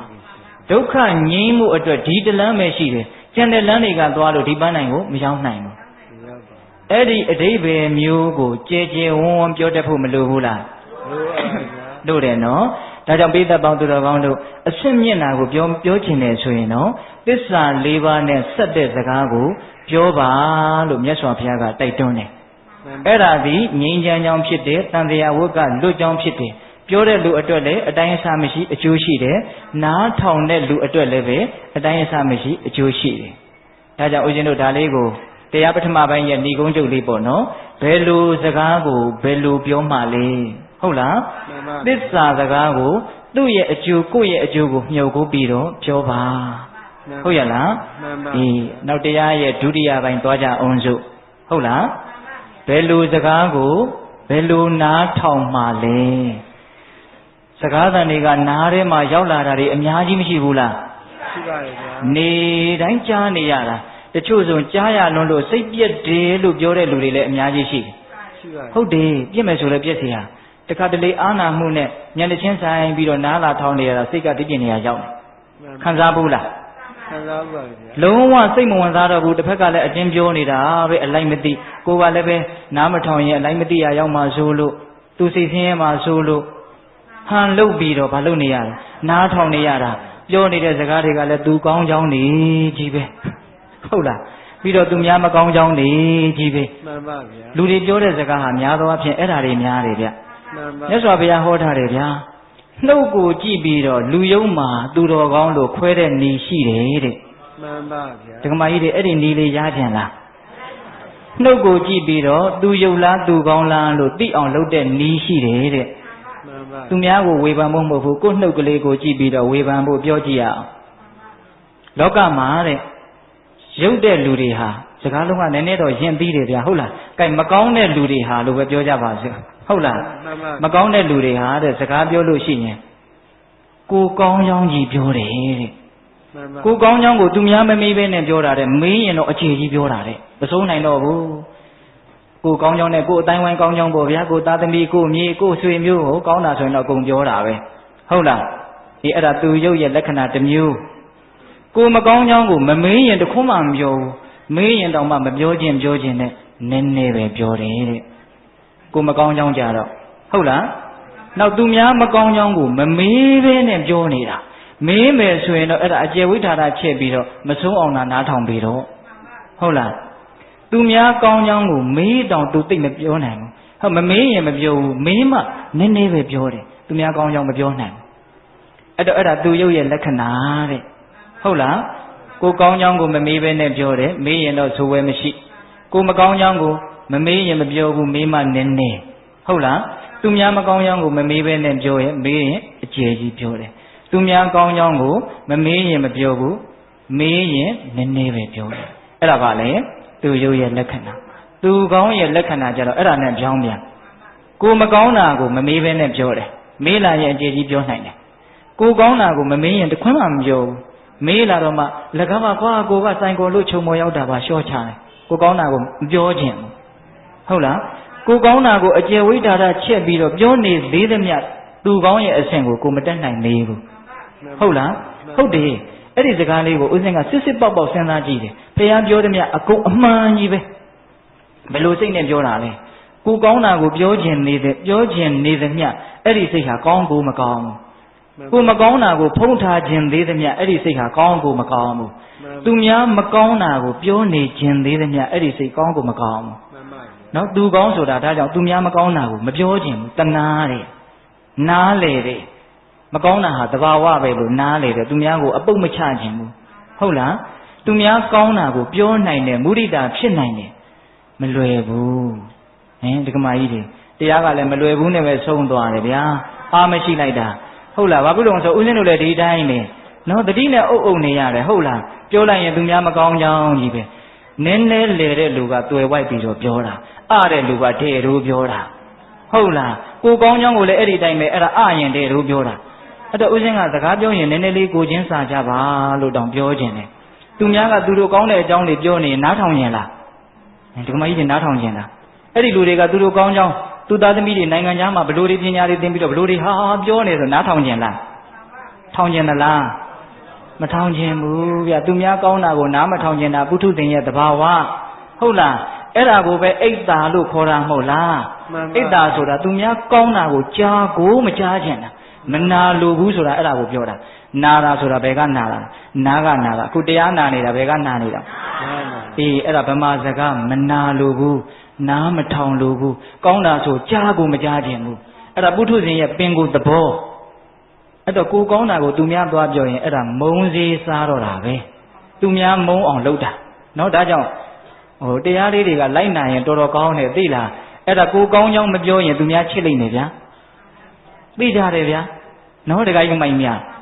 ဒါကြောင့်ကိုကောင်းတဲ့အကြောင်းကိုတတ်နိုင်တယ်များမပြောပါနဲ့ကိုမကောင်းတဲ့အကြောင်းကိုတတ်နိုင်တယ်များပြောဖို့ကြိုးစားပါဟုတ်ရဲ့လားအေးသူများမကောင်းတဲ့အကြောင်းကိုတတ်နိုင်တယ်များမပြောပါနဲ့သူများကောင်းတဲ့အကြောင်းကိုတတ်နိုင်တယ်များပြောဖို့ကြိုးစားပါဟုတ်လားမှန်ပါဗျာကဲဘယ်လိုစကားကိုဘယ်လိုနားထောင်မှလဲဆိုတာကိုတောင်မရောက်နိုင်ဘူးဖြစ်နေတယ်ဗျာအဲ့တော့ဒကာကြီးဒကာမကြီးများဘယ်လိုစကားကိုဘယ်လိုနားထောင်ကြမှလဲဆိုတော့စကားတွေကကိုယ်နားတဲ့ကိုအမျိုးမျိုးရောက်နေတယ်အဲ့ဒီထဲမှာဦးဇင်းတို့ပထမကိုမကောင်းတာပြောတာတွေနဲ့ပတ်သက်ပြီးတော့ကိုယ့်ရဲ့အပြစ်ကိုယ့်ရဲ့မကောင်းကြောင်းတွေနဲ့ပတ်သက်ပြီးတော့ကိုယ်နားတဲ့ကိုရောက်လာတဲ့စကားတွေနဲ့ပတ်သက်ပြီးတော့အရင်စဉ်းစားကြည့်ရအောင်ဒကာကြီးဒကာမကြီးများမကောင်းကြောင်းကိုသူများပြောတာတွေကြားဖို့လားကြားဖို့တယ်ဓာတ်ရိုက်ပြောတာလည်းကြားလိမ့်မယ်ကိုယ်ရာမှာပြောပြီးတော့တဆင့်လာပြောတာလည်းကြားရလိမ့်မယ်ကိုမကောင်းကြဘူးလေဟုတ်လားအဲ့ဒီလိုပြောရင်ဘယ်လိုနားထောင်မလဲဒီအချက်ကလေးကအရင်စပြီးတော့စဉ်းစားရအောင်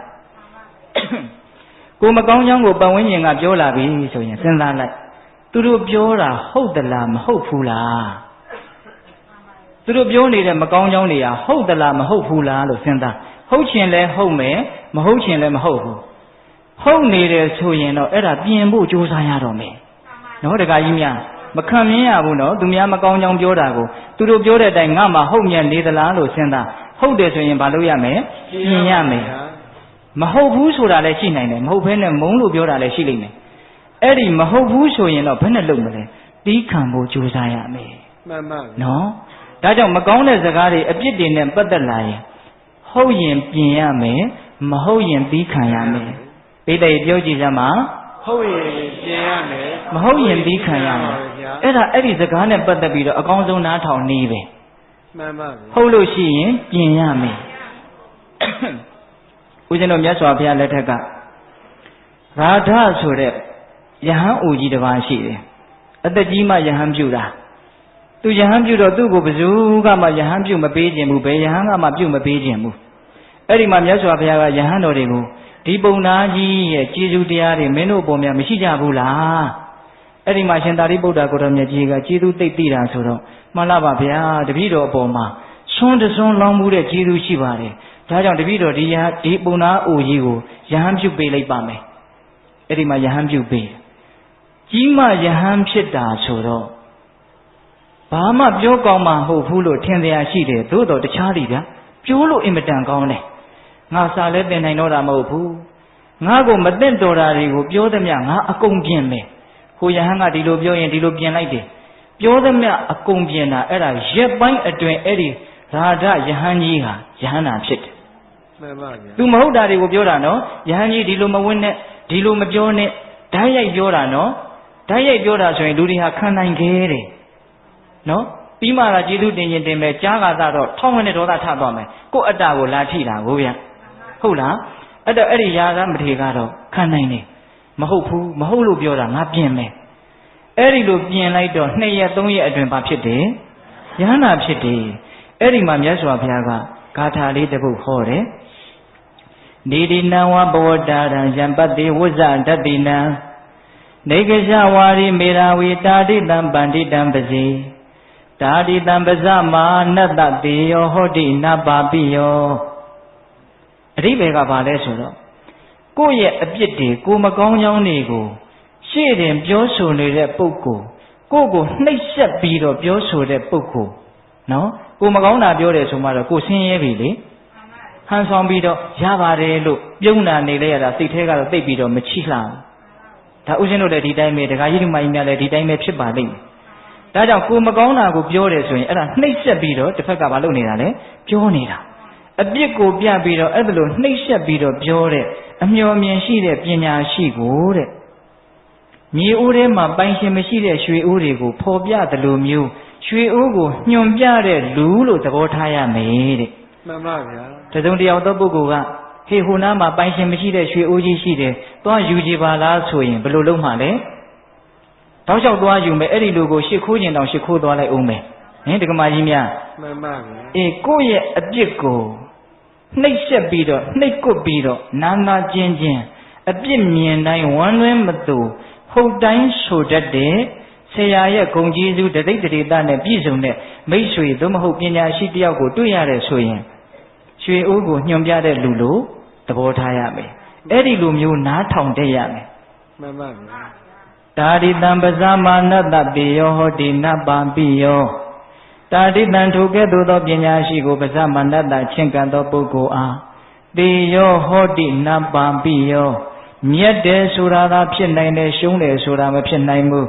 မြင့်မြတ်တယ်ဆိုတာသာဖြစ်နိုင်တယ်ယုံညံ့တယ်ဆိုတာမဖြစ်နိုင်ဘူးဟုတ်လားအပြစ်ပြပြီးတော့ကိုယ့်ကိုပြောဆိုတဲ့ပုဂ္ဂိုလ်ကိုကတကယ်လို့မြန်ရွှေအိုးပြတဲ့လူလို့သဘောထားနိုင်မယ်ဆိုရင်ကိုဟာမြင့်မြတ်တဲ့လူဖြစ်မယ်ယုံညံ့တဲ့လူမဖြစ်နိုင်မှန်ပါဗျာဟာနားတဲ့ကိုတန်ရီဘူးနဲ့လောင်းလိုက်တယ်လို့ခံရခက်တယ်ကွာလာမပြောနဲ့ငါသိတယ်ငါတက်တယ်ဆိုပြီးတော့ဒေါသတွေနဲ့ပြန်တုံ့ပြန်မယ်ဆိုရင်တော့ယုံညံ့တဲ့သူရှုံးတဲ့သူဖြစ်သွားမှာပေါ့ဟုတ်လားဒါကြောင့်ပေသက်ပေါင်းသူတော်ကောင်းတို့ဒီစကားကိုဘယ်လိုနားထောင်မလဲဆိုတဲ့နေရာမှာကိုယ့်ရဲ့မကောင်းကြောင်းတွေကိုယ့်ရဲ့အပြစ်တွေကိုပြောလို့ဟုတ်လာပြီဆိုရင်တော့ပြင်မဲ့စိတ်နဲ့နားထောင်ရမယ်တနည်းအားဖြင့်တော့ကျေးဇူးတင်လိုက်တာဒီလူကိုရွှေအိုးပြတဲ့လူလို့သဘောထားရမယ်ဒါမှတိုးတက်မှာဗျမှန်ပါဟုတ်လားကိုယ့်ရဲ့မကောင်းကွက်ကိုထောက်ပြတဲ့လူတကယ်လို့များလေတခါကြီးဒီမိုင်များပွဲလန်းသဘင်သွားကနီးမှာ ကိုမျက်နှာပေါ်မှာအညစ်အကြေးကြီးတစ်ခုပေးနေတယ်ဆိုကြပါစို့ကိုကတတိမေလျော်လို့မှန်မကြည့်ခဲ့ရလို့တစုံတစ်ခုသောအကြောင်းကြောင့်အဲ့ဒါကိုမသိဘူးလို့ဆိုကြပါစို့အဲ့ဒါကိုတယောက်ကဟေးမင်းမျက်နှာပေါ်မှာလေအညစ်အကြေးတွေတိတ်တိုက်အဲ့ဒီလူကိုကျေးဇူးတင်ပါလားကျေးဇူးတင်ပါပေါ့ဗျသူမပြောလို့ရှိရင်ဟိုလူပုံရားတဲ့ရောက်တော့ကိုမလှတာကြီးရွာလေပြသလိုဖြစ်နေပြီဟုတ်လားအေးကိုယ့်ရဲ့အပြစ်ဟုတ်တာကိုပြောတဲ့လူကိုမုန်းလို့ပဲပြောပြောချစ်လို့ပဲပြောပြောကျေးဇူးတင်ကိုတင်တဲ့တယ်တချို့လည်းပဲမုန်းလို့ပြောတာပါကိုကိုကောင်းစေခြင်းလို့ပြောတာမဟုတ်ဘူးမုန်းလို့ကိုအပြစ်မရှိအပြစ်ရှာပြောနေတာဒါကြီးအဲ့ဒီအပြစ်ကလည်းတကယ်ရှိနေတတ်တယ်တကယ်ရှိရင်တော့ပြင်ရမယ်ပြင်ရပါမယ်ဟုတ်လားကိုင်းတကယ်မရှိဘဲနဲ့ပြောလာရင်ဘယ်လိုလုပ်ရမလဲသိခံရမယ်ဘာတတ်နိုင်မှာလဲသူတို့ရဲ့နှုတ်ကိုလိုက်ပိတ်လို့မှမရပဲကိုဟုတ်လားမှန်ပါဗျာမဟုတ်ရင်တော့အပြစ်တွေပြောတာကိုသိခံရမယ်ဦးဇင်းတို့မြတ်စွာဘုရားလက်ထက်ကကွန်ဒဒါနမထေရဆိုတာရှိတယ်သူ့ရဲ့မူရင်းနာမည်ကတော့ဒါနဒါပေမဲ့ရှေ့ကကွန်ဒလို့ထည့်ထားတယ်မိမ့်မကျူးသူတဲ့ဟောယဟန်တစ်ပါးရဲ့ဘွဲ့ရှိမှာအဲ့ဒါကြီးထည့်ထားတာစိတ်ပြည့်စရာကြီးဘာဖြစ်လို့အဲ့ဒါလိုအထည့်ခံရတယ်လဲဆိုတော့သူသွားလေရာမှာအရွယ်ရှိတဲ့မိန်းမတယောက်ကတကောက်ကောက်လိုက်နေတယ်လို့ဘေးလူတွေရဲ့မျက်စိမှာမြင်ရတယ်တဲ့တကယ်မလိုက်ဘူးတကယ်လည်းမရှိဘူးအဲ့ဒီမိန်းမပုံကသို့တော့ဘေးကကြည့်တဲ့လူရဲ့မျက်စိထဲမှာအဲ့ဒါလိုကိုမြင်နေရတာဘယ်သူမှသူ့ကိုမယုံဘူးဆွန်းလောင်းမဲ့လူလည်းမရှိဘူးနော်သူ့မှာအင်မတန်ချွတ်တဲ့အဲ့ဒါလိုကြီးဖြစ်တာဒါရှိတုန်းကသူကယဟန်တစ်ပါးကိုတကယ်ချစ်ကြတာဟုတ်ရဲ့လားတကယ်မေတ္တာရှိကြတာဟုတ်ရဲ့လားလို့စွမ်းတဲ့အနေနဲ့ရုပ်ကစိုးနဲ့ဖြစ်တုန်းကမိမပုံတရာဖန်ဆင်းပြီးတော့ယဟန်တစ်ပါးကိုတန်တရားဖြစ်အောင်လုပ်ခဲ့လို့ဒါဥစဉ်အကျေမပြောဘူးနော်အဲ့ဒါဥစဉ်တို့မြတ်စွာဘုရားလက်ထက်ရောက်တော့ယဟန်လာဖြစ်တယ်အဲ့ဒါဝိဘတ်ရုပ်ပေါ့နော်မိမပုံတပုံကသူ့နောက်ကိုလိုက်နေတာဆုံးခံသွားလဲပါနေတာအဲ့ဒါကိုကောသလမင်းကြီးကနောက်တော့သိတဲ့အခါကျတော့ဒီယဟန်ဘလို့လဲမသိဘူးစုံစမ်းကျောင်းပေါ်လောက်တော့အဲ့ဒီယဟန်ကကျောင်းပေါ်တက်သွားတယ်ကောသလမင်းကြီးကနောက်ကလိုက်သွားတယ်အဲ့ဒီမိန်းကလေးကလည်းလိုက်သွားတာပဲကျောင်းပေါ်ရောက်တော့အဲ့ဒီမိန်းကလေးကမရှိအဲ့ဒီယဟန်ပြန်ဆင်းသွားတော့မိန်းကလေးကပါသွားတာပဲအဲ့ဒီတော့မှဒါအကြောင်းတစ်ခုခုကြောင့်ရှိမယ်လို့ကောသလမင်းကြီးသဘောပေါက်မြတ်စွာဘုရားကိုရှောက်မြတ်စွာဘုရားကအကျိုးအကြောင်းပြောပြအတိတ်အကြောင်းကိုပြောပြတော့အရှင်ဘုရားဒီလိုဆိုရင်အရှင်ဘုရားကိုဘယ်သူကကြည်ညိုမှာလဲတပည့်တော်ဆွန်းကွန်းဝေယဝိစ္စပစ္စည်းလေးပါးဒါယကခံတယ်ဆိုပြီးတော့နောက်တော့ယဟန္တာဖြစ်တယ်အဲ့ဒီမထေရကိုအကြောင်းပြုပြီးတော့ပြောတဲ့စကားလေးတော်တော်မှတ်သားစရာကောင်းတယ်အဲ့ဒီယဟန်ကအဲ့ဒါလိုမိမပုံရိပ်ကနောက်ကလိုက်နေတာဆိုတော့ယဟန်တွေကသူ့ကိုတကယ်လဲအမြင်ကတ်တယ်ပြောင်းလဲပြောင်းခြင်းတယ်အဲ့ဒါလိုပြောကြတော့ဆိုကြတော့သူ့ကိုနှိပ်စက်ပြီးတော့ပြောကြတော့သူကလည်းနောက်တော့ပြန်ဆဲတယ်ပြန်ပြီးတော့ကြမ်းကြမ်းထန်ထန်ပြောတယ်အဲ့ဒါနဲ့ယဟန်နေနဲ့သူ့ရဲ့ရံပွဲဟာမကြာခဏဖြစ်တယ်အဲ့ဒီမှာမြတ်စွာဘုရားကနောက်တော့မြတ်စွာဘုရားရဲ့နားတော်ပေါက်ကြားတော့အဲ့ဒီယဟန်တော်ကိုခေါ်ပြီးတော့ချက်သားဘာဖြစ်လို့ကြမ်းထမ်းတဲ့စကားတွေပြောတာကိုကြမ်းထမ်းတဲ့စကားတွေနဲ့ပြန်တုံ့ပြန်ရသလဲမတုံ့ပြန်နဲ့ဒါဟာမင်းရဲ့အတိတ်ဘဝကမကောင်းတဲ့ကံကြောင့်ဖြစ်ပေါ်လာတာမင်းမှာတကယ်တမ်းအဲ့ဒီအပြစ်ကရှိနေတာမဟုတ်ဘူးမိမနောက်ကလိုက်နေတယ်ဆိုတဲ့အပြစ်တကယ်ရှိတာမဟုတ်ဘူးအဲ့ဒီမရှိတဲ့အပြစ်ကိုဘေးကပြောနေတာကိုမင်းသိခံလိုက်ပါအဲ့ဒီမှာမြတ်စွာဘုရားကဘယ်လိုဥပမာလေးနဲ့ပြောတာလဲဆိုတော့အနာပြက်နေတဲ့ကြီးခွက်လိုမင်းကျင့်ရမယ်တဲ့ဒါလေးကိုပြောချင်တာဥစဉ်ကသိလားဘယ်လိုကျင့်ရမလဲအနာပြက်နေတဲ့ကြီးခွက်ပါဗျာအနာပြက်နေတဲ့ကြီးခွက်တဲ့အနာပြက်နေတဲ့လက်ကွင်းတဲ့ဆိုကြပါစို့ဥစဉ်တို့တောတွေမှာတော့ရှိသေးတယ်အခုတခါကြီးတို့ဒီမှာတော့တချို့သိပ်မရှိတော့ဘူးကြီးပလားလေးတွေရှိတယ်လေကြီးပလားနဲ့ရေတောက်လို့ရှိရင်အန္တရာယ်ကင်းတယ်လို့ယောဂကင်းတယ်လို့ယူတာရှိတယ်လေဦးဇင်းတို့ငယ်ငယ်တုန်းကဆိုရင်အဲ့ဒီကြီးပလားလေးကိုလက်ဖွားပေါ်တင်အဖေတို့အမေတို့မရှိတဲ့အခါမှာဒန်းဆိုခောက်လိုက်ရင်အတန်လေးကတော်တော်နဲ့မတိတ်တော့ဘူးအဲ့ဒါလေးကိုခဏတိုင်းခောက်ကြည့်အဲ့ဒီကြီးပလားလေးကလွတ်ကြလို့မြတ်အနာကပြက်ပြီးတော့ကွဲသွားပြီဆိုရင်ဒန်းလို့ခောက်လိုက်ရင်ဒန်းလို့အတန်ဆွဲပြီးတော့မမြည်တော့ဘူးဓာတ်ပြီးသွားအတန်ကရေရှည်မလာတော့အဲ့တော့အနာပြက်တဲ့ကြီးခွက်လို့ကျင့်ရမယ်ဆိုတာအဲ့ဒါပြောတာတစုံတယောက်ကပြောလိုက်လို့စိတ်ကတိုလိုက်တယ်ကဲခဏတော့တိုလိုက်ပေါ့တိုးပြီးတော်တော့အဲ့ဒါကိုပြန်စဉ်းစားပြီးတော့ ညာလည်းမပြီးနိုင်နောက်နေ့လည်းမပြီးနိုင်နောက်လလည်းမပြီးနိုင်အိုးကြည်ပလားလက်နဲ့တောက်လိုက်တယ်လို့ဒန်းဆိုတဲ့အတန်ကအမြင်ကိုမပြတ်တော့ဘူးဟင်ဒကမာကြီးတွေစိတ်ထဲမှာအဲ့ဒါလို့အမြင်မပြတ်တဲ့ဒေါသခံစားချက်တွေရှိလားရှိတာပေါ့ဥစဉ်တို့လည်းရှိတာပေါ့ဟုတ်လားဘလို့ဖြစ်နေတာတော့ကြည်ပလားကလက်လက်ဆက်ဆက်ကြီးကိုဗျဟုတ်လားအနာမပြတ်သေးဘူးဒဏ်ရာတော့မရသေးဘူးဟုတ်လားမြတ်စွာဘုရားကဘလို့ကျင့်ရမှာလဲတော့အနာပြတ်နေတယ်ကြည်ပလားလို့ကျင့်ရမေးတဲ့တစုံတယောက်ကကိုယ့်ကိုထိထိခိုက်ခိုက်မဟုတ်ဖဲနဲ့လာပြောလာရင်ပုထုဇဉ်တဘာဝစိတ်တော်တုံမှာပေါ့တို့တော့အဲ့ဒါကြီးကိုတာရှည်ကြီးတုံမနေနဲ့ဘာအကျိုးရှိလို့လဲဟိုလူကပြောပြီးလို့မေ့သွားပြီကိုကဒီမှာအသစ်ရှိနေအသစ်ဖြစ်နေတယ်ဟုတ်လားအေးဒါကြောင့်မြတ်စွာဘုရားကပေးထည့်လိုက်တာနော်ဥပမာကိုဟုတ်လားဒါကြောင့်ကိုယ့်ရဲ့အပြစ်တွေမကောင်းတာတွေကိုပြောလို့မဟုတ်ဘဲနဲ့ပြောတယ်ဆိုလို့ရှိရင်အနာပြတ်တဲ့ကြီးခွက်ကြီးနော်သွားတဲ့ကြီးဟိုဦးဇင်းတို့ရှင်းတော့ငွေတင်းကားတွေပါလေရှိတယ်ငွေစစ်သလားကောင်းသလားလို့သိရင်တောက်ကြည့်လိုက်တယ်ဟုတ်လားတကယ်လို့အဲ့ဒီမှာအက်တွေအထက်ထဲမှာအနာစာရှိနေရင်အဲ့ဒီငွေတင်းကားကအတန်မကောင်းတော့ဘူးအဲ့ဒါကိုငွေတယ်လို့ခေါ်တယ်အခုလည်းပဲကြီးအတန်တာရှိမမြည်ဘူးဒါကြောင့်စိတ်ထဲမှာဒေါသကံတွေအကြာကြီးမြည်မနေနဲ့ဒါပြောတာနော်မဟုတ်ရင်သီးခံလိုက်ပါမြတ်စွာဘုရားတောင်သီးခံရတာဗျတတန်တရားလုံးကပါရမီတွေအပြည့်ဖြည့်ခဲ့ပါတယ်ဆိုတော့ပါရမီရှင်ကြီးတောင်မှသီးခံရတာဗျဟိုမာဂန္ဒီဆိုတဲ့မိန်းမတယောက်နဲ့တွေ့တာကြားဘူးတယ်မဟုတ်လားအေးသူ့အဖေကလည်းမာဂန္ဒီသူ့အမေကလည်းမာဂန္ဒီသမီးအချောသမီးအလှဟာဘုရားကလည်းတပ်ပယ်လိုက်တာဒီလောက်ချောလှတဲ့ယောက်ျားမမြင်ဘူးဆိုပြီးတော့ဒီဇလန်းကြီးမပြောတော့ပါဘူးဗျာဟုတ်လားသမီးထိုးအပ်တာလေအဲ့ဒီမှာမြတ်စွာဘုရားကဒီ32ခုထာတာအညီအကျေးစုဝေးကိုငါခြေထောက်နဲ့တောင်မတို့ခြင်းဘူးလို့အမေအဖေတရားသူရမဲ့အရေးကိုရှေ့ရှုပြီးတော့အဲ့ဒါလိုပြောလိုက်တာအဲ့ဒါကိုမာဂန္ဒီရန်ညိုးဖွဲ့တယ်ငါတနေ့ဘာဖြစ်မလဲမသိနိုင်ငါရဲ့ရုပ်အဆင်းကအင်မတန်တင့်နေတယ်သူထင်တဲ့အတိုင်းပဲမိဖုရားကြီးဖြစ်တယ်ဥဒ္ဒေနာမင်းရဲ့မိဖုရားဖြစ်တယ်နော်ကောတံဘီပြည့်ရှင်ရဲ့မိဖုရားခေါင်ဖြစ်တယ်ဖြစ်တော့အဲ့ဒီမျိုးကိုဘုရားလည်းကြွသွားပြီဆိုတော့မိစ္ဆာဒိဋ္ဌိအယူရှိတဲ့သေတောက်ကျူးတွေကိုပတ်စံပေးပြီးတော့ခိုင်းတာဘုရားကိုဆဲခိုင်းတာဆဲတာမှအမျိုးမျိုးပပဆက်ဆက်ဆဲတာဆဲတော့ရှင်အနန္ဒာကမြတ်စွာဘုရားကိုလျှောက်တယ်အရှင်ဘုရားကောတံဘီကလူတွေဟာသိရိုင်းတာပဲတဲ့ဒီလိုနေရာမျိုးသာသနာမပြုသင့်ဘူးမနေသင့်ဘူးတပည့်တော်တို့တနေရာပြောင်းကြပါစို့စိတ္တအာနန္ဒာအဲ့ဒီမင်းပြောင်းတဲ့နေရာကတော့ဒီလိုဆဲမယ်ဆိုရင်ဘယ်လိုဆက်လုပ်မလဲတဲ့နောက်ထပ်မဆဲတဲ့တနေရာပြောင်းမယ်ဖေ။အဲ့ဒီနေရာကဆဲရင်ကောနောက်ထပ်တနေရာဖေ။မင်းဟာကထွက်ပြေးနေတဲ့နီလန်းကြီးပဲတဲ့။ဟုတ်လား။မြတ်စွာဘုရားကဖြစ်လာတဲ့ပြဿနာကိုဒီနာရင်ပြေးလေအောင်ရှင်းရတယ်တဲ့။ချီးမွမ်းတာပဲဖြစ်ဖြစ်ကဲ့ရဲ့တာပဲဖြစ်ဖြစ်9ရက်အပြင်မနေဘူးတဲ့။ဒါဘုရားကိုယ်တိုင်ဟောတာနော်။သမာစကပုမှန်တယ်နော်။ချီးမွမ်း9ရက်ကဲ့ရဲ့9ရက်ပြောပါစေအပြစ်တွေပြောပါစေ။သူတို့မောတော့ရက်သွားလိမ့်မယ်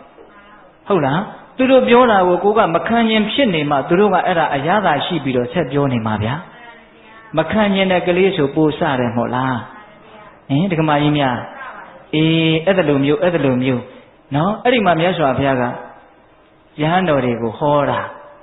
အာနာကိုဝသင်္ကမေသာပတောပတိတံတရံအတိဝါကျံတိဋ္ဌိခတံဒုတ်တိလောဟိပဟုတ်ဇနောခြေသားအာနန္ဒာတဲ့စစ်ပွဲမှာဆင်နွှဲနေတဲ့စစ်ဆင်ကြီးဟာတစ်ဖက်ရန်သူတွေကနေပြစ်လာတဲ့မြားတံတွေကိုခါချပြီးတော့စူးလာရင်လည်းစူးပါစေလို့ကြံ့ကြံ့ခံတယ်လို့မျိုးတဲ့ငါဘုရားလည်းပဲလောကစစ်မြေပြင်မှာပြစ်ခတ်လာတဲ့သကလုံးမြားတံတွေကိုငါကြံ့ကြံ့ခံမယ်နော်အတိဝါကျံတိတိတ်ခတံအတိဝါကျံဆိုတာလွန်ကဲကိုပြောလာတာပြောတဲ့ပြောတတ်တဲ့အတိုင်းတာထက်လွန်ပြီးတော့ကိုယ့်ကိုပြောလာတာလွန်ကဲတဲ့စကားပေါ့အဲ့ဒီစကားကိုဘာလို့မှလဲတိတိတ်ခတံငါသီးခံလိုက်မယ်သီးခံသည်ဖြစ်စေဒေါသဖြစ်သည်ဖြစ်စေသီးခံလိုက်ရင်တော့ကိုကသီးခံတာကြီးကိုရလိုက်တာပဲဒေါသဖြစ်မယ်ဆိုရင်တော့ဒေါသဖြစ်တာကြီးကိုရလိုက်တာပဲရှင်းတော့ရှင်းလေးပဲနော်ကိုဘာကိုလိုချင်တယ်လေကိုဘလို့လူမျိုးဖြစ်အောင်လုပ်မှလေဒါပဲစဉ်းစားဒေါသဖြစ်တတ်တဲ့ငါလားသီးခံတတ်တဲ့ငါလားအဲ့ဒါလို့ဆိုရင်တော့ဘယ်ဟာရွေးမှာလဲသီးခံတတ်တဲ့ငါလို့ရွေးမှာပေါ့နော် ဒါပေမဲ့တကယ်တွေ့လာပြီဆိုရင်တော့ဒေါသဖြစ်တဲ့ငါကိုပဲရွေးပြီးသားဖြစ်နေတယ်ဟင်ဒကမာကြီးများမှန်ပါမြတ်စွာဘုရားကဒါကြောင့်လွန်ကျူးပြီးတော့ပြောတဲ့စကားတွေကိုသီးခံလိုက်မယ်တဲ့ဘာပြုလို့လဲဆိုတော့အကြောင်းပြတာတွေလှလွန်းလို့ဒုတိလောဟိဘဟုတ်စနောတဲ့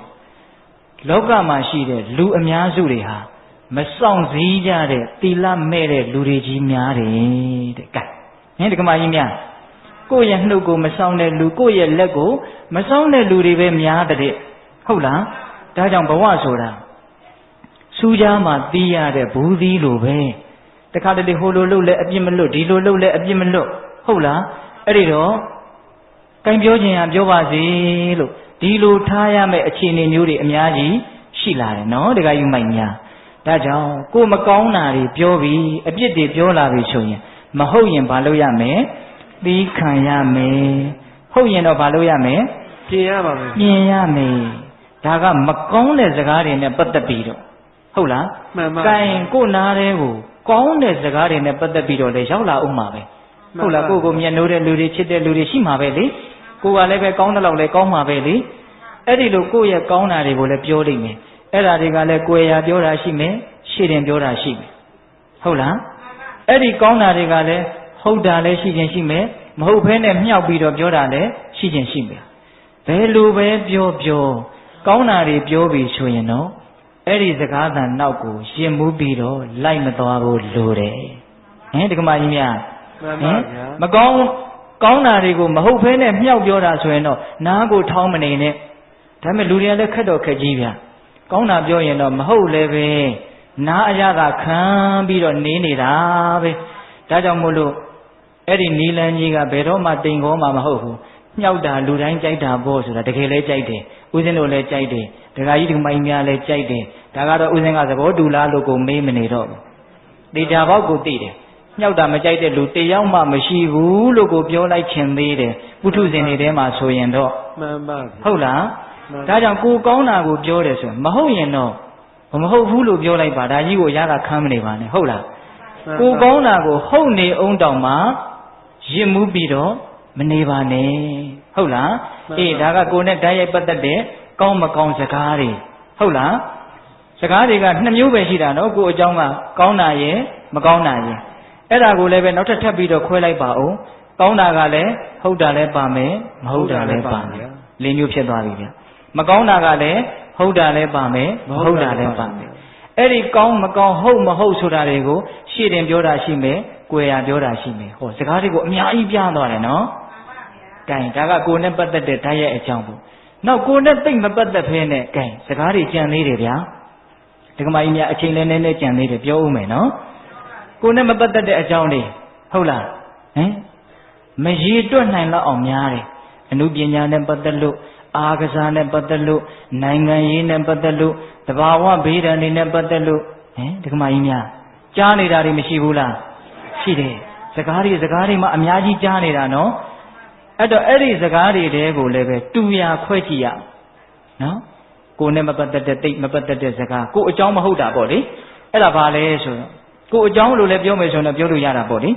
ဟိုတရားနဲ့ပတ်သက်ရင်တော့ကိုယ်အကြောင်းလို့လည်းပြောလို့ရတာပေါ့ဟုတ်လားအေးထားပါတော့ကိုယ်ကောင်းကြောင်းမကောင်းကြောင်းဆိုတာနဲ့မပတ်သက်တဲ့အကြောင်းတွေကိုခွဲမယ်ဆိုရင်လည်းနှစ်မျိုးရှိတယ်အဲ့ဒါဘာလဲဆိုတော့အနှစ်မရှိတဲ့စကားရည်အနှစ်ရှိတဲ့စကားနှစ်မျိုးရှိတယ်ဟင်ဒကမာကြီးများမှန်ပါဗျာအနှစ်မရှိတဲ့စကားတွေကြားနေရတယ်တခါတရံကြတော့လေအနှစ်ရှိတဲ့စကားတွေကြားရတယ်အနှစ်မရှိတဲ့စကားတွေကိုနားမထောင်ဖြစ်ဖို့ကြိုးစားပါဘာပြုလို့လဲဆိုတော့ဦးဇင်းတို့လူရင်းပဲပြောမယ်အနှစ်မရှိတဲ့စကားတွေတန်ဖိုးမရှိတဲ့စကားတွေကိုနားထောင်မိရင်အဲ့ဒီအချိန်မှာတန်ဖိုးမရှိတဲ့အတွေးတွေဖြစ်နေတာသိကြတယ်တန်ဖိုးမရှိတဲ့စိတ်ကူးတွေတန်ဖိုးမရှိတဲ့စိတ်တွေဖြစ်နေတယ်တန်ဖိုးမရှိတဲ့စိတ်တွေတန်ဖိုးမရှိတဲ့အတွေးတွေဖြစ်နေရင်အဲ့ဒီအချိန်မှာတန်ဖိုးမရှိတဲ့လူတစ်ယောက်ဖြစ်နေတာသိကြလားမှန်ပါဒီစိတ်ကလေးဒီအတွေးလေးနဲ့လူလုံနေရတာအတွေးကတန်ဖိုးမရှိဘူးစိတ်ကတန်ဖိုးမရှိဘူးဆိုအဲ့ဒီအချိန်မှာတန်ဖိုးမရှိတဲ့လူတစ်ယောက်ပေါ့ဗျာမှန်ပါဟုတ်လားမှန်ပါဗျာဒါကြောင့်တန်ဖိုးမရှိတဲ့စကားတွေကိုနားထောင်နေတဲ့အချိန်မှာငါဒီတန်ဖိုးမရှိတဲ့အတွေးတွေတန်ဖိုးမရှိတဲ့စိတ်တွေဖြစ်နေတဲ့အတွက်ကြောင့်တန်ဖိုးမရှိတဲ့လူတစ်ယောက်ဖြစ်နေပြီဘဝဟာတန်ဖိုးရှိတယ် အချိန်ဟာတန်ဖိုးရှိတယ်တန်ဖိုးရှိတဲ့အချိန်တွေတန်ဖိုးရှိတဲ့ဘဝတွေခွန်အားတွေကိုတန်ဖိုးမရှိတဲ့အဖြစ်နဲ့ငါဖြုံးတီးပြစ်နေတာပဲလို့ထိတ်လန့်တဲ့သဘောရှိရမယ်မြင့်မြတ်တာတွေလုံနိုင်ခွင့်ရှိနေတာကိုနှိမ့်ကြတာတွေကိုလုံနေတယ်အဲ့တော့တန်ဖိုးမရှိတဲ့စကားတွေကိုနားထောင်လို့အကျိုးဆုပ်ယုတ်တာတွေအများကြီးရှိပါတယ်ဗျာစကားနောက်လိုက်သွားပြီးတော့တခါတည်းတချို့များလိုက်ပြီးတော့ဖြည့်ရှင်းပြီးအထိမိုက်ပြတာတွေရှိတယ်နော်မှန်ပါဗျာအဲ့တော့ဦးဇင်းတို့တန်ဖိုးမရှိတဲ့စကားနဲ့ပတ်သက်ပြီးတော့အကျဉ်းတဝန်ကြီးမပြောခြင်းဘူးဟုတ်လားအမြစ်ကစဖြတ်လိုက်မယ်နားမထောင်ဖြစ်အောင်ကြိုးစားပါနားထောင်ဖြစ်သွားရင်တော့အကျဉ်မငိမ့်ပွေတယ်ဓာခုတ်ရလက်ရှူဟုတ်လား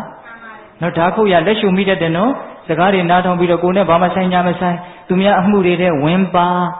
တချို့ဆိုရင်တန်ဃာရှင်းရဒီစကားဟိုပို့ဟိုစကားဒီပို့ဟာကိုကကြားထဲကနေပြီးတော့ဟိုလူကမတရားတာဒီလူကမတရားတာကို့မယ်ရှုပ်ရှက်ကိုခတ်နေတာပဲဟင်ဒီကမာကြီးများကို့အလုံးနဲ့စားဝတ်နေရေးတွေနဲ့ကို့ဘဝခန္ဓာရေးတွေနဲ့ရှုပ်ရတဲ့ကြားထဲဒီအနှစ်မရှိတဲ့စကားတွေကိုဖြေရှင်းနေရတဲ့အရှုပ်တွေကထပ်ပြီးတော့ညားနေသေးတယ်အဲ့တော့တန်ဖိုးရှိတဲ့လူတစ်ယောက်ဖြစ်ခြင်းနဲ့ဘဝမှာလေးလေးနက်နက်ဖြစ်ခြင်းနဲ့ဆိုရင်တန်ဖိုးမရှိတဲ့စကားတွေဟာငါရဲ့ဘဝကိုတဖြည်းဖြည်းနဲ့လှိုက်စားနေတာလို့သဘောပေါက်ပြီးတော့တတ်နိုင်သမျှနားမထောင်ဖြစ်ဖို့ကြိုးစားဟုတ်ရလားမှန်ပါအေးနောက်တန်ဖိုးရှိတဲ့စကားဒါကြတော့ရှားဖွေပြီးတော့ကိုနားထောင်ရမယ်မှန်ပါဗျာတန်ဖိုးရှိတဲ့စကားတဲ့နော်ဒါလေးနဲ့ပတ်သက်ပြီးတော့ဦးဇင်းတို့မေဂိယသုတ်တံကိုနည်းနည်းလေးဏိကုံးချုပ်ပြောခြင်းမေဂိယဆိုတဲ့ယဟန်တစ်ပါးရှိတယ်နော်မြတ်စွာဘုရားလက်ထက်က